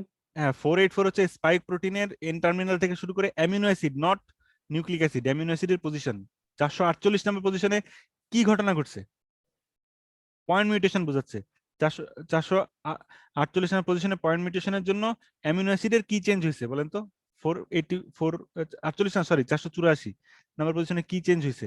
এখানে যে সিঙ্গেল লেটার কোড এখানে আমি দিয়ে দিছি, এটা দেখেই বলেন যে E484K মানে কি? স্যার গ্লুটামিক অ্যাসিড চেঞ্জ হয়ে গেছে স্যার। চেঞ্জ স্যার হয়ে গেছে যে কি আছে? লাইসিন হয়েছে স্যার। লাইসিন হয়েছে। বুঝতে পারছেন? হ্যাঁ, তারপরে এই যে 79, 69, 70, এটা কি হয়েছে? ডিলিশন হয়েছে। তারপরে 144 নম্বরে কি ডিলিশন হয়েছে এখানে বলেন তো? ওয়াইটা কি? ওয়াই হচ্ছে টাইরোসিন। ঠিক আছে, তারপরে K417N/T এর মানে হচ্ছে 417 নম্বর পজিশনে অরিজিনালি উহানের যে অরিজিনাল ফার্স্ট ডিটেক্টেড, সেইখানে ছিল হচ্ছে গিয়ে এন মানে অ্যাসপারজিন। সেটা চেঞ্জ হয়ে কি হয়ে গেছে? টি মানে থ্রিওনিন হয়ে গেছে। ঠিক আছে, এখানে মিউটেশন গুলোকে অ্যামিনো অ্যাসিড সাবস্টিটিউশন হিসেবেই দেখানো হচ্ছে কাজের সুবিধার জন্য, যদিও মিউটেশনটা তো আর অ্যামিনো অ্যাসিডে হয় নাই, ওটা হয়েছে কোথায় আসলে? হ্যাঁ, হ্যালো। স্যার মিউটেশন তো স্যার জিনে সিকোয়েন্সে হয়েছে স্যার, নিউক্লিওটাইডে। হ্যাঁ, কিন্তু সেটা ইফেক্ট পড়ছে অ্যামিনো অ্যাসিডে। তো এইভাবে দেখানোর সুবিধা কি, এই যে এই নোটেশন দিয়ে দেখানোর সুবিধা কি? এখানে আপনার সাইলেন্ট মিউটেশন গুলো নিয়ে আপনার মাথা খারাপ হবে না, তাই তো? জি স্যার। সাইলেন্ট মিউটেশন মানে কি? স্যার একটা প্রোটিনের জায়গায় ও সেম গ্রুপের অন্য প্রোটিন তৈরি হওয়া। না না, ওটা তো হচ্ছে গিয়ে কনজারভেটিভ মিসসেন্স বলছেন। সাইলেন্টটা কি? চেঞ্জ হলো স্যার অ্যামাইনো অ্যাসিড মানে একই রকম একই থাকবে। থাকবে, একই রকম মানে একই থাকবে, ঠিক আছে। যেমন এখানে একটা মিসসেন্স মিউটেশন হয়েছে, এখানে মিউটেশনটা কি হয়েছে, এই যে জি এ ইউ ছিল সে এটা আসলে জি হয়েছে, ঠিক আছে। এজন্য অ্যাসপার্টেট কি হয়ে গেছে, গ্লাইসিন। এজন্য আমরা বলতেছি ডি 614 জি, ঠিক আছে। হ্যাঁ, এখন এই মিউটেশন হলে কি হয়, এটা এই যে এই স্পাইক প্রোটিন, এটার হচ্ছে গিয়ে তিনটা পার্ট আছে আর কি, ঠিক আছে। ট্রাইমার আর কি। এখন এই ট্রাইমারটা হচ্ছে ফুলের পাপড়ির মতো, এটা যত বোঝা অবস্থায় থাকে তার S2 সাথে বাইন্ড করতে তত মানে অসুবিধা হয়। এখন D614G মিউটেশন হওয়ার ফলে কি হয়, এটা ওপেন হয়ে যায় অনেকটা, মানে পাপড়ি ফুল ফুটে যাওয়ার মতো ব্যাপার হয়, তখন ইজিলি বাইন্ড করতে পারে। যাই হোক, এটা এক্সাম্পল হিসেবে এখানে দিলাম। এবং পয়েন্ট মিউটেশন গুলো অ্যামিনো অ্যাসিড দিয়ে দেখানো হয়, এই জিনিসটা আপনারা বুঝতে পারছেন কিনা? এই জিনিস আপনারা পেপারে বা নানান জায়গায় দেখছেন, কিন্তু ঘটনাটা কি এখন বুঝতে পারছেন কিনা? হ্যাঁ, জি স্যার, জি স্যার। আচ্ছা, ঠিক আছে। আচ্ছা, এখন আমাদের এই অংশটার প্রায় শেষ পর্যায়ে চলে আসছি। এখানে আর কি বাল্টিমোর ক্লাসিফিকেশন অফ ভাইরাসটা সম্পর্কে আপনাদেরকে একটু আইডিয়া দিয়ে রাখি। এটাও জেনেটিক্সের পার্ট হিসেবে আসবে, ঠিক আছে। তাহলে ডিএনএ বা আরএনএ যতভাবে থাকতে পারে, ভাইরাসও তত রকম হতে পারে, সোজা কথা, ঠিক আছে। তাহলে ডিএনএ কি ডাবল স্ট্যান্ডার্ড হয়? ডিএনএ কি ডাবল স্ট্যান্ডার্ড হয়? স্যার হ্যাঁ, হিউম্যানের তো ডাবল স্ট্যান্ডার্ড স্যার। ইউক্যারিওটসে সবারই ডাবল স্ট্যান্ডার্ড, ঠিক জি আছে। স্যার। হ্যাঁ, তাহলে এই যে এখানে কি হচ্ছে, এখানে ইউক্যারিওটিক ভাইরাসের কথা মেইনলি বলা হচ্ছে। তো গ্রুপ 1 কোনটা পড়ে, এটা হচ্ছে ডাবল স্ট্যান্ডার্ড ডিএনএ। এখানে প্লাস কি স্ল্যাশ মাইনাস এরকম একটা জিনিস দেওয়া হয়েছে, ওটা পরে বলতেছি। এখন গ্রুপ 2 তে কি হচ্ছে, সিঙ্গেল স্ট্যান্ডার্ড ডিএনএ, ঠিক আছে। হ্যাঁ, সিঙ্গেল স্ট্যান্ডার্ড ডিএনএ খেয়াল করে দেখেন, double standard plus slash minus এটার মানে কি, আর সিঙ্গেল স্ট্যান্ডার্ড ডিএনএ ক্ষেত্রে শুধু একটা প্লাস চিহ্ন দেওয়া আছে। এটার অলরেডি আমি আলাপ করেছি, কিন্তু কেউ একজন একটু ধরতে পারছেন কিনা দেখি তো, যে কোনো একজন বলেন তো।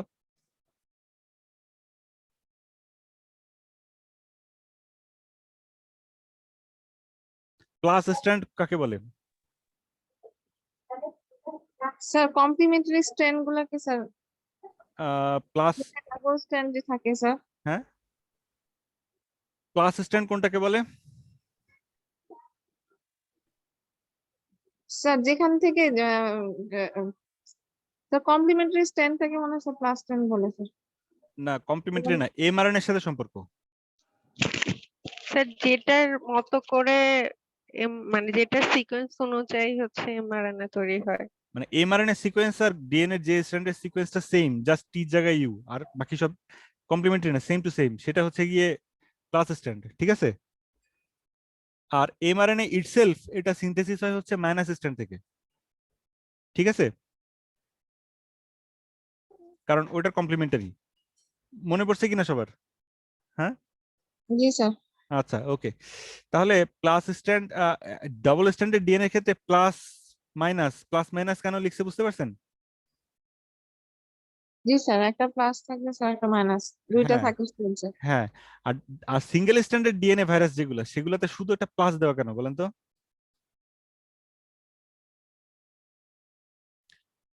স্যার কারো, এখানে তো স্ট্যান্ড হ্যাঁ একটাই বলেন, স্যার। বলেন শুনছি। স্যার ডিএনএ স্ট্যান্ড তো স্যার একটাই থাকবে স্যার। হ্যাঁ, একদম মাইনাসও হতে পারতো, প্লাস দিছে কেন? না। আচ্ছা, প্লাস দিছে এই জন্য যে এইটা আলটিমেটলি এমআরএনএ যে সিকোয়েন্স সেই সেম সিকোয়েন্স বলছে। সিঙ্গেল স্ট্র্যান্ডেড ডিএনএ যখন সেল ডিএনএ ভাইরাস যখন সেলে ঢুকে তখন সে ঢুকেই একটা সেইটাকে ডাবল স্ট্র্যান্ড পরিণত করে। কারণ আমাদের সেলের মধ্যে কি আছে, ডিএনএ ডাইরেক্টেড ডিএনএ পলিমারেজ আছে, তো ডিএনএ এর উপর বেস করে ডিএনএ পলিমারেজ বানাতে এটা তো আছে আমাদের সেলে নাকি? হ্যাঁ, ডিএনএ রেপ্লিকেশন করে যেটা ডিএনএ পলিমারেজ, সে তো ডিএনএ থেকেই ডিএনএ বানায়, জি সেটা তো স্যার। আছে। তাহলে ওর সিঙ্গেল স্ট্র্যান্ড থেকে সে ডাবল স্ট্র্যান্ড বানায় ফেললে তখন একটা প্লাস আর একটা মাইনাস স্ট্যান্ড হয়। আর ওই যে মাইনাস স্ট্যান্ড হয় সেই মাইনাস স্ট্যান্ড থেকে এমআরএনএটা ওইটার এগেনস্টে তৈরি হয়। হইলে কি হয়, এই এমআরএনএ সিকোয়েন্স কার সাথে হুবহু মিলে, এই অরিজিনাল স্ট্যান্ডের সাথে। ঠিক আছে, বুঝাতে পারছি কথাটা? জি স্যার। হ্যাঁ স্যার নেগেটিভটা থেকে এমআরএনএ তৈরি হবে, এর ফলে মিলবে পজিটিভের সাথে। হ্যাঁ, জি স্যার। যেটা আগে অরিজিনালি ছিল এই জন্য এইখানে প্লাস দিয়ে রাখছে, বুঝতে পারছেন? আচ্ছা, তারপরে ডাবল স্ট্যান্ডার্ড আরএনএ ভাইরাস হয়, আরএনএ কিন্তু ডাবল স্ট্যান্ডার্ড আরএনএ, সেই ক্ষেত্রে প্লাস মাইনাস কেন দিছে বুঝতে পারছেন? স্যার এটা সেম স্যার, যেটা এটা আরএনএ এর সাথে ডিএনএ মিলবে সেটা হচ্ছে প্লাস। হ্যাঁ, মানে এই এই এই জিনোমের আরএনএ এর সাথে এই এমআরএনএ যেটা মিলবে সেটা হচ্ছে প্লাস স্ট্যান্ড, আর একটা হচ্ছে মাইনাস স্ট্যান্ড। এরা আবার ডাবল স্ট্যান্ডার্ড আরএনএ তো কমপ্লিমেন্টারি বাইন্ডিং করে থাকে ডিএনএ এর মতো, যদিও এরা আরএনএ। ঠিক আছে, তো এটা খুব ছোট সিকোয়েন্সের ক্ষেত্রে হতে পারে, কিন্তু বড় সিকোয়েন্স হলে ওই রাইবোজ সুগারের পার্থক্যের কারণে স্টেবল থাকে না। ঠিক আছে, ছোট ছোট সিকোয়েন্সের আরএনএ ডাবল স্ট্যান্ডার্ড থাকতে পারে। আচ্ছা, এখন এই যে তার মানে এইটার এমআরএনএ টা তৈরি হচ্ছে, এইটার যে এমআরএনএ সেই এমআরএনএ টা এই যে প্লাস যেটা সেটাই, বুঝতে পারছেন জিনিসটা? এর যে প্লাস আরএনএ টা এইটাই হচ্ছে কি এমআরএনএ এখানে। আর অর্থাৎ আর যে মাইনাসটা আছে সেই মাইনাসটার থেকে যেটা তৈরি হবে আহ সেটা হচ্ছে গিয়ে বেসিক্যালি আরএনএ জিনোম তৈরি করবে। বুঝছেন জিনিসটাকে বুঝাতে পারছি? হ্যাঁ, একটু কঠিন হয়ে যাচ্ছে। আচ্ছা, আমি পরেরটাতে যাই। আচ্ছা, এই যে সিঙ্গেল স্ট্যান্ডার্ড আরএনএ প্লাস দেওয়া, আবার এটা গ্রুপ 4, আর গ্রুপ 5 হচ্ছে সিঙ্গেল স্ট্যান্ডার্ড আরএনএ মাইনাস দেওয়া। তাহলে এই দুটোর মধ্যে পার্থক্যটা কি হলো খেয়াল করেন। স্যার প্লাস মানে স্যার ওই যে যেটা ভাইরাস আরএনএ সেখান থেকেই মেসেঞ্জার আরএনএ তৈরি হচ্ছে। হ্যাঁ, সেটাই মেসেঞ্জার, সেখান থেকে না, সেটা থেকে তো সেটাই হবে, মেসেঞ্জার আরএনএ সেটা হিসেবে। আরএনএর আর কি কোড মিলছে। ঠিক আছে, এখন এটা ডাইরেক্টলি মেসেঞ্জার আরএনএ হিসেবে কাজ করতে পারে, কিন্তু এখান থেকে নেগেটিভ স্ট্যান্ডটা তৈরি করছে কেন তাও? এটাই তো এমআরএনএ হিসেবে কাজ করতে পারে, মাঝখানে আবার একটা মানে নেগেটিভ সেন্স আরএনএ কেন তৈরি করছে?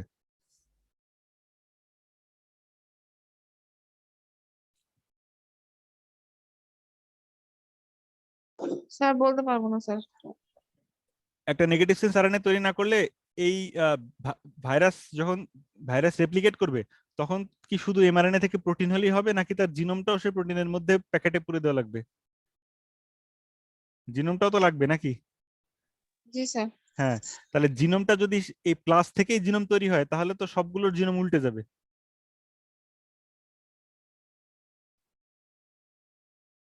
বুঝছেন?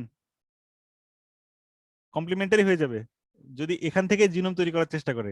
সেজন্য আগে সে একটা মাইনাস স্ট্যান্ড তৈরি করে, এই মাইনাস থেকে আরএনএ থেকে আরএনএ তৈরি হয়, তখন সেটা প্লাস মানে অরিজিনাল যা ছিল সেটাই হয়ে যায়।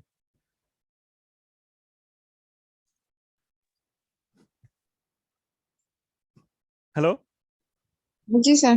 হ্যাঁ খেয়াল করেন। জি হ্যাঁ, আর কেউ একজন আমাকে অন্য কেউ বলেন, আমি এখন যে কথাটা বললাম সেই কথাটা আরেকজন বলেন, যে হচ্ছে আরএনএ এখানে প্লাস দেওয়া আছে, প্লাস মানে তো এমআরএনএ, তাহলে এটাই সরাসরি এমআরএনএ হিসেবে ইউজ হলো। তো মাঝখানে আবার একটা single standard negative sense RNA আসার স্টেপটার যৌক্তিকতা কি, এটা আরেকজনকে বলেন।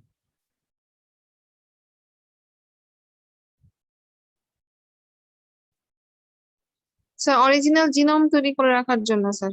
হ্যাঁ, অরিজিনাল জিনোম, কারণ প্লাস থেকে যদি জিনোম বানানোর চেষ্টা করে সেটা তো আর ওই অরিজিনাল জিনোম হবে না, ওটা তো কমপ্লিমেন্টারি হয়ে যাবে।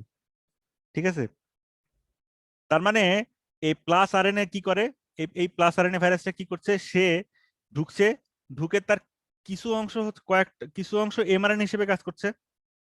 ঠিক আছে, আর কিছু অংশ কি করছে, মাইনাস স্ট্যান্ড তৈরি করছে, এবং ওই মাইনাস স্ট্যান্ড গুলো কাজ কিন্তু এমআরএনএ তৈরি করে না। মাইনাস স্ট্র্যান্ড গুলো বসে বসে কি করছে?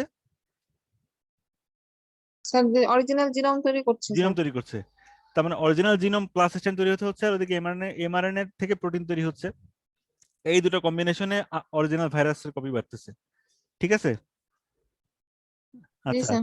আর তার মানে কি এই যে মানে প্লাস স্ট্যান্ড যেটা আছে, প্লাস স্ট্যান্ড, তো প্লাস স্ট্যান্ড যার আছে, এই প্লাস স্ট্যান্ড ওয়ালা যে সে কি তার ভাইরাসের মধ্যে আরএনএ টু আরএনএ পলিমারেজ, যেটা আরএনএ ডাইরেক্টেড আরএনএ পলিমারেজ, সেটা তো ইউক্যারিওটিক সেলে থাকে না। তো আরএনএ ডিরেক্টেড আরএনএ পলিমারেজ বানানোর জন্য সে কি সাথে করে ওই আরএনএ ডিরেক্টেড আরএনএ পলিমারেজ প্রোটিনটা নিয়ে আসতেছে, নাকি তার কোডটা আনলেই চলতেছে প্লাস আরএনএ ভাইরাসের ক্ষেত্রে?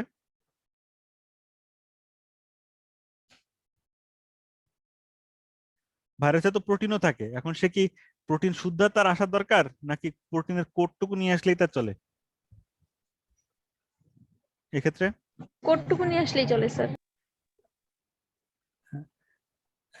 কোডটুকু স্যার নিয়ে আসে, কোডটুকু নিয়ে কোড আসলে নিয়ে আসলে তো স্যার প্রথমে কাজ করতে পারবে না স্যার, ওকে তো আগে প্রথমে হ্যাঁ পুরা প্রোটিন সেই নিয়ে আসতে হবে তার এখানে। ঠিক আছে? প্লাস স্ট্যান্ড আরএনএ ভাইরাস যেটা প্লাস স্ট্যান্ড আরএনএ ভাইরাস যেটা আছে সেটা সরি তাকে পুরো প্রোটিনটা আনতে হবে না, কারণ plus stand RNA itself mRNA হিসেবে কাজ করতে পারে। ঠিক আছে? ইটসেলফ শুরুতেই সে এমআরএনএ হিসেবে কাজ করতে পারে, সুতরাং সে কোড নিয়ে আসলেই তার জন্য যথেষ্ট, তার পুরো প্রোটিন নিয়ে আসার দরকার নেই। বুঝতে পারছেন? হ্যাঁ, কারণ সে ডাইরেক্টলি তো এমআরএনএ হিসেবে কাজ করতে পারছে। তাহলে কি হয়, প্লাস স্ট্যান্ড আরএনএ ভাইরাস প্রথমে ঢুকে সে এমআরএনএ হিসেবে রাইবোজোমের সাথে বাইন্ড করে কিছু প্রোটিন তৈরি করে ফেলে। ওই প্রোটিনগুলো তখন হচ্ছে গিয়ে এই আরএনএ প্লাস আরএনএ থেকে minus RNA, RNA to RNA করার জন্য যে এনজাইম দরকার সেটা সেই এমআরএনএ কোড থেকে তৈরি করে ফেলে। তারপরে এই আরএনএ ডাইরেক্টেড আরএনএ পলিমারেজ তো ওখান থেকে তৈরি হয়ে গেল, তখন হচ্ছে গিয়ে আরএনএ রেপ্লিকেশন হলো। ঠিক আছে? জিনিসটা কি বুঝাতে পারছি কিনা? প্লাস ভাইরাসের ক্ষেত্রে, প্লাস স্ট্যান্ড ভাইরাসের ক্ষেত্রে এর জন্য তার ওই আরএনএ ডিরেক্টেড আরএনএ পলিমারেজের কোডটা থাকলেই হয়, কারণ সে শুরুতেই এসে এমআরএনএ হিসেবে রাইবোজোমকে ইনস্ট্রাকশন দিতে পারে। কিন্তু মাইনাস আরএনএ ভাইরাস কি সেটা পারে? Minus stand RNA virus, minus stand RNA ভাইরাসকে থেকে যদি এমআরএনএ তৈরি করতে হয় তাহলে আগে তাকে কি করতে হবে? Hello, negative stand RNA, sense RNA, তাকে ভাইরাস তৈরি করতে গেলে মানে তাকে মেসেঞ্জার আরএনএ তৈরি করতে গেলে প্রথমে কি করতে হবে?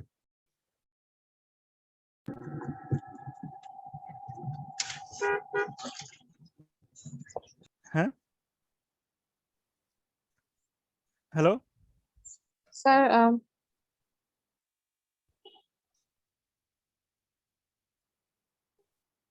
স্যার তাকে প্রোটিনটা সহই ঢুকতে হবে। হ্যাঁ, কারণ প্রোটিন সহ না ঢুকলে ওই মাইনাস থেকে প্লাস বানানোর জন্য তো RNA polymer, RNA dependent RNA polymerase তো নাই, আরএনএ ডিরেক্টেড আরএনএ পলিমারেজ তো নাই। সুতরাং গ্রুপ 5 ভাইরাসের ক্ষেত্রে তাকে মানে ওই ইয়াটা আরএনএ পলিমারেজের কোড নিয়ে ঢুকলে হবে না, তাকে বাস্তব প্রোটিন সহই ঢুকতে হবে। ঠিক আছে? যাতে করে আগে মাইনাসটা থেকে প্লাস স্ট্যান্ড বানায় সেটা এমআরএনএ হিসেবে কাজ করবে, তারপর বাকি কাজ হবে। ঠিক আছে? তাহলে প্লাস এখন সার্স কোভি-2 এটা কি প্লাস স্ট্যান্ড আরএনএ ভাইরাস না minus stand RNA virus? Single stand RNA এটা তো আমরা জানি, আইডিয়া করে বলেন তো। হ্যাঁ হ্যাঁ, প্লাস স্ট্যান্ড, কারণ সে হচ্ছে আরএনএ ডিপেন্ডেন্ট আরএনএ পলিমারেজের কোডটা নিয়ে আসে এবং ডাইরেক্টলি এমআরএনএ হিসেবে ওটা কাজ করে করতে পারে, তার শুরুতেই আর কি আরএনএ রেপ্লিকেশন করা লাগতেছে না। ঠিক আছে? আচ্ছা, আর গ্রুপ এখানে 6 এবং 7 এই দুটো হচ্ছে গিয়ে আর কি রিভার্স মানে ট্রান্সক্রিপ্টেজ এনজাইম থাকে, তারা আরএনএ থেকে ডিএনএ তৈরি করতে পারে। তো রিভার্স ট্রান্সক্রিপ্টেজ আরএনএ ভাইরাস এটা এখান থেকে রিভার্স ট্রান্সক্রিপশন করে আরএনএ থেকে ডিএনএ বানায়, সেই ডিএনএ থেকে আবার ডাবল স্ট্যান্ডার্ড ডিএনএ হয়, হয়ে সেখান থেকে এমআরএনএ বা অন্যান্য গুলো হয়। আর রিভার্স ট্রান্সক্রিপ্টেজ ডিএনএ ভাইরাস থাকে ডাবল স্ট্যান্ডার্ড, সেটার ক্ষেত্রে ডিএনএ থেকে প্রথমে সিঙ্গেল স্ট্র্যান্ডের আরএনএ হয়, সেই সিঙ্গেল স্ট্র্যান্ডের আরএনএ থেকে আবার আর কি ডিএনএ ফরমেশন হয়, সেখান থেকে ডাবল স্ট্র্যান্ডের ডিএনএ হয়, সেখান থেকে এমআরএনএ হয়। অনেকগুলো মানে কান টান পেঁচায় নাক ধরার মতো কাজ আর কি। বুঝতে পারছেন?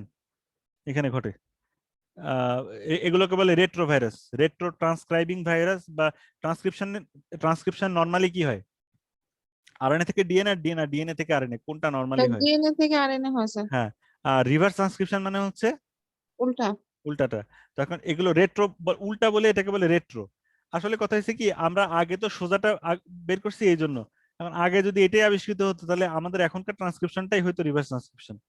বুঝতে পারছেন? হ্যাঁ, স্যার রিভার্স ট্রান্সক্রিপ্টেজ ডিএনএটা কি করে স্যার? রিভার্স ট্রান্সক্রিপ্টেজ আরএনএ থেকে ডিএনএ সিনথেসিস করে, ঠিক আছে? ও আচ্ছা, আচ্ছা। হ্যাঁ, তো রিভার্স ট্রান্সক্রিপ্টেজ ওয়ালা ভাইরাস গুলা এই কাজটা করে। এবং রিভার্স ট্রান্সক্রিপ্টেজ ভাইরাস গুলার একটা কমন বৈশিষ্ট্য হচ্ছে এরা আমাদের জিনোমের মধ্যে নিজের জিনোম ঢুকায় বসে দিতে পারে, আমাদের সেল বুঝতেও পারে না যে এটা হচ্ছে গিয়ে রেট্রো ভাইরাস থেকে আসছে, ঠিক আছে? এটা ওদের একটা কমন বৈশিষ্ট্য। আচ্ছা, আম, এটা মোটামুটি আমি একটু আইডিয়া দিলাম প্লাস মাইনাস দিয়ে কি বোঝায়, বাল্টিমোর ক্লাসিফিকেশন অফ ভাইরাস। এটা মানে ভাইরাল জেনেটিক্স এর মধ্যে পড়বে। আপনাদের ইনফেকশাস ডিজিজের মধ্যেও এটা আসবে, জেনেটিক্স এর মধ্যেও আসবে, দুইটারই কমন জিনিসটা, ঠিক আছে? আচ্ছা, হ্যাঁ, আচ্ছা, ঠিক আছে, স্যার আমার একটা প্রশ্ন ছিল স্যার। হ্যাঁ বলেন। স্যার এই যে স্যার গ্রুপ 7 হ্যাঁ, রিভার্স ডিএনএ, স্যার এই রিভার্স ডিএনএটা কি করতেছে স্যার একটু বললে? রিভার্স ডিএনএ তো ডাবল স্ট্যান্ডার্ড, বুঝছেন তো, প্লাস মাইনাস লেখা, ঠিক আছে? জি হ্যাঁ, এই ডাবল স্ট্যান্ডার্ড ডিএনএ থেকে প্রথমে সে হচ্ছে ইয়া করে, এই মাইনাস স্ট্যান্ড থেকে আর কি ট্রান্সক্রিপশন হয়ে সিঙ্গেল স্ট্যান্ডার্ড আরএনএ তৈরি করে, ঠিক আছে? জি স্যার। হ্যাঁ, সিঙ্গেল স্ট্যান্ডার্ড আরএনএ তৈরি করে। এই সিঙ্গেল স্ট্যান্ডার্ড আরএনএ সেটা আবার রিভার্স ট্রান্সক্রিপশন করে ডিএনএ তৈরি করে, সিঙ্গেল স্ট্যান্ডার্ড ডিএনএ, যেটা ইনিশিয়ালি ডিএনএ আরএনএ হাইব্রিড আকারে থাকে, পরে সেপারেট হয়ে যায়। সেই সিঙ্গেল স্ট্যান্ডার্ড ডিএনএ থেকে আবার ডিএনএ পলিমারেজ দিয়ে ডাবল স্ট্যান্ডার্ড ডিএনএ হয়। সেই ডাবল স্ট্যান্ডার্ড ডিএনএ থেকে ট্রান্সক্রিপশন হয়ে আবার এমআরএনএ হয়। মানে নানান রকম ঘুরায় পেঁচায় করে আর কি, যেটা এখন আর কি দেখে মনে হয় খুবই অতিরিক্ত কাজ, কিন্তু এই স্টেপগুলো বেসিক্যালি মানে কি বলবো, ইভলিউশনারিলি যে সবসময় সবচেয়ে শর্টকাট পাথ ইভলভ করে তা তো না। ইভলিউশনারি কনস্ট্রেন্ট গুলো একটা ব্যাপার আছে, যে কারণে অনেক সময় জীবজগৎ সোজা পথে কাজ করতে পারে না, বেকায় চুরায় কাজ করে। সেটা কিভাবে হয় সেটা নিয়ে আরেকটা ক্লাস হবে, কিন্তু মূল ব্যাপারটা হচ্ছে যে সে শুরুতে ডাবল স্ট্যান্ড ডিএনএ থাকে, সেখান থেকে সিঙ্গেল স্ট্যান্ড ডিএনএ হয়, সেই সিঙ্গেল স্ট্যান্ডার্ড আরএনএ হয়, সিঙ্গেল স্ট্যান্ডার্ড আরএনএ থেকে আবার সিঙ্গেল স্ট্যান্ডার্ড ডিএনএ হয়, রিভার্স ট্রান্সক্রিপশন হয়, সেই সিঙ্গেল স্ট্যান্ড ডিএনএ থেকে আবার ডাবল স্ট্যান্ডার্ড ডিএনএ হয়, সেখান থেকে আবার সিঙ্গেল স্ট্যান্ডার্ড আরএনএ মানে এমআরএনএ হয়। বুঝতে পারছেন জিনিসটা? জি হ্যাঁ, জি স্যার। হ্যাঁ, ঠিক আছে। তো এখন এমনিতে গ্রুপটা সম্পর্কে আমি জাস্ট একটা জেনারেল আইডিয়া দিলাম, আপনারা একটু দেখে নেন কোন গ্রুপের এক্সাম্পল কি, সেটা আমার এখানে উল্লেখ করা নেই, দু একটা এক্সাম্পল শিখে নিন, ঠিক আছে? আচ্ছা, আর সার্স কোভি 2 তো বুঝছেনই কোনটা, সার্স কোভি 2 হচ্ছে কি গ্রুপ 4 এ পড়ে, single standard RNA plus sense, ঠিক আছে? হ্যাঁ, আচ্ছা, এটা আমি শেয়ার করে দিব।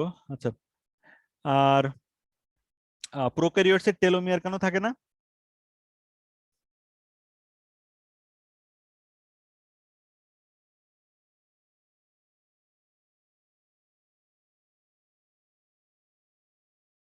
কেউ একজন আইডিয়া করেন তো, প্রোক্যারিওটসের কেন টেলোমিয়ার নাই? বা মাইটোকন্ড্রিয়ার ডিএনএ সেটারও টেলোমিয়ার নাই, কেন বলেন তো?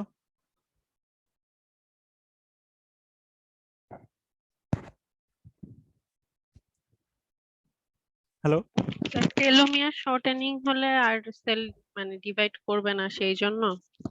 হ্যাঁ, কিন্তু টেলোমিয়ার শর্টেনিং এর প্রবলেমটাই তাদের নাই, কারণ হচ্ছে ডিএনএটা সার্কুলার, সার্কেলের কোনো শেষ প্রান্ত আছে?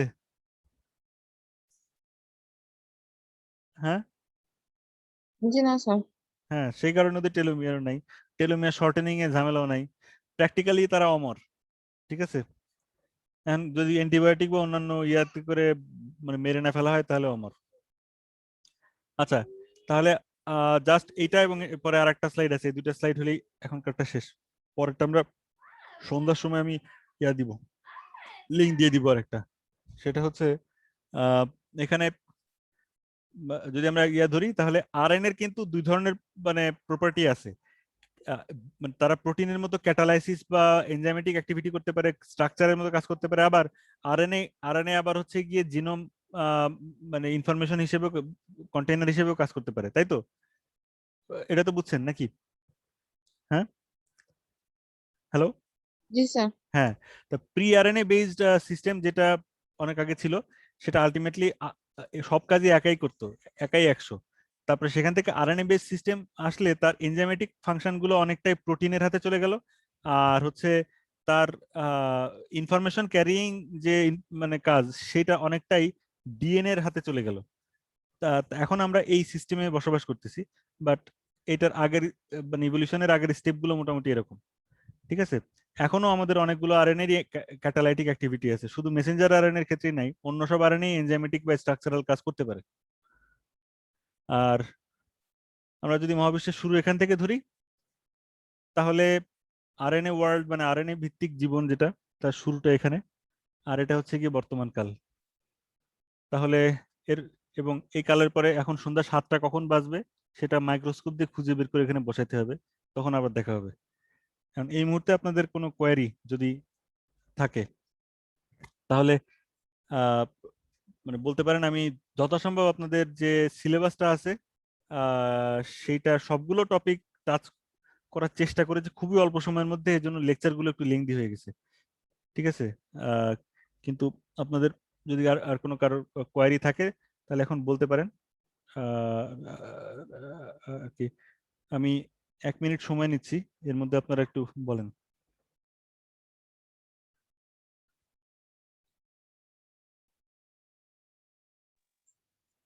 স্যার এই ডিএনএ আরএনএ স্যার এই যে পলিমারেজ যে এনজাইম গুলো আছে স্যার, এগুলা নিয়ে আপনি স্যার পরে একটু ডিসকাশন করলে ভালো হতো sir. RNA polymerase, DNA polymerase, sir এগুলোর কাজগুলা। আচ্ছা, এটা আমি এখনই দুই এক কথায় বলতে পারি, সেটা হচ্ছে কি পলিমারেজ মানে তো পলিমার বানায়, তাই না? এখন ডিএনএ আরএনএ এগুলো তো সব পলিমার। এখন পলিমারেজকে কয়েকটা ভাগে ভাগ করা যায়। একটা হচ্ছে ডিএনএ ডাইরেক্টেড ডিএনএ পলিমারেজ, মানে একটা সিঙ্গেল স্ট্যান্ডার্ড ডিএনএ কে দেখে দেখে সে তার কমপ্লিমেন্টারি আরেকটা স্ট্যান্ড বানায়, এই জন্য ডিএনএ ডাইরেক্টেড ডিএনএ, ডিএনএ দেখে ডিএনএ বানাচ্ছে। তারপরে ডিএনএ ডাইরেক্টেড আরএনএ পলিমারেজ, সেটা হচ্ছে ডিএনএ কে দেখে দেখে আরএনএ বানায়। এটা আমরা অলরেডি শিখছি। এটা দিয়ে কি হয়, সেলের ভিতরে কি কাজটা হয় ডিএনএ ডাইরেক্টেড আরএনএ পলিমারেজ দিয়ে, বলেন?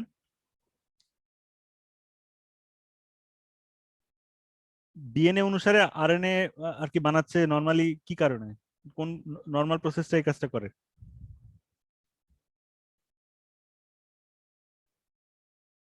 Hello. Sir sir messenger RNA sir ট্রান্সক্রিপশনের সময় স্যার। হ্যাঁ, মেসেঞ্জার আরএনএ হলো বা অন্য আরএনএ টিআরএনএ হলো, বা ডিএনএ থেকে তো আরএনএ সবসময় তৈরি হচ্ছে। ঠিক আছে, জি। এটাকে বলে ট্রান্সক্রিপশন। ঠিক আছে, ট্রান্সক্রিপশন। তা এটা হচ্ছে ডিএনএ ডিপেন্ডেন্ট, ডিএনএ পলিমারেজ হচ্ছে গিয়ে রেপ্লিকেশন করছে। DNA dependent sorry DNA directed RNA polymerase হচ্ছে ট্রান্সক্রিপশন করছে।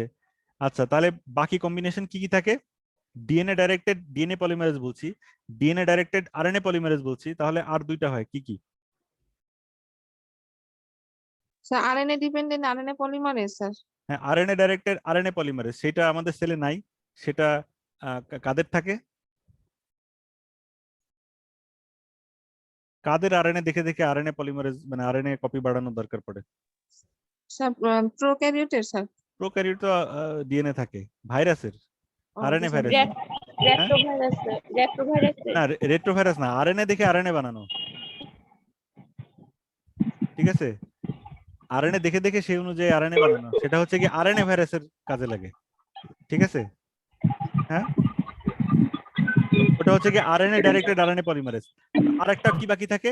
আমরা তিনটা বলে ফেললাম। হ্যাঁ, আরেকটা কি বাকি থাকে?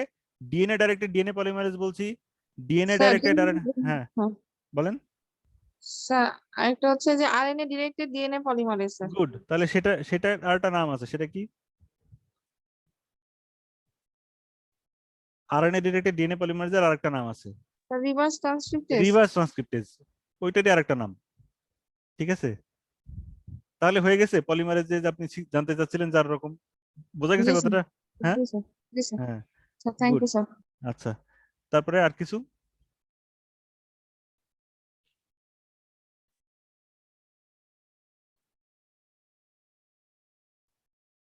রিভার্স ট্রান্সক্রিপ্টেজ আমাদের একেবারে যে নেই তা না, কিন্তু সেটা যে কোনো সিকোয়েন্সকে এভাবে নিয়ে কাজ করতে পারে না, সে একটা ফিক্স সিকোয়েন্সই বারবার বসায়। সেটা কোথায় থাকে বলেন তো? আমাদের সেলেও থাকে, কিন্তু রিভার্স ট্রান্সক্রিপ্টেজের মতো সে যে কোনো আরএনএ সিকোয়েন্সকে নিয়ে কাজ করতে পারে না। তার একটা সিকোয়েন্স দেওয়া আছে আগে থেকে, সে সেটাই কেবলমাত্র ডিএনএ তে কনভার্ট করতে, মানে কপি হিসেবে বসাইতে পারে। সেটাতে কি বলে?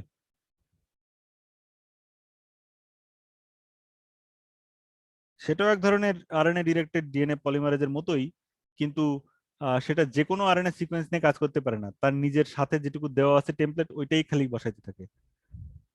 এই ইউক্যারিওটিক সেলও ওটা থাকে, কি বলেন তো?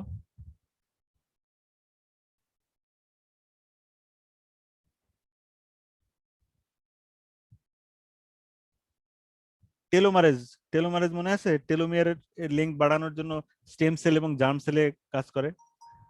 হ্যাঁ, তো ওর একটা নির্দিষ্ট টেলোমিয়ারিক সিকোয়েন্স আছে যেটা আরএনএ আকারে দেওয়া, সেটাকে দেখে দেখে সে ডিএনএ লেন্থ একটু বাড়াতে থাকে।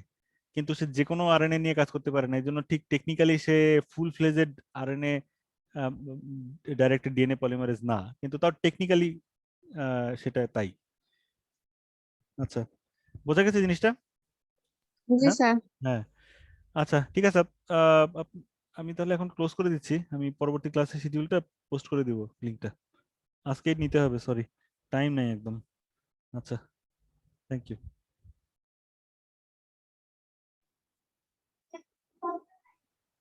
জি sir, thank you sir. Welcome. আসসালামু আলাইকুম স্যার।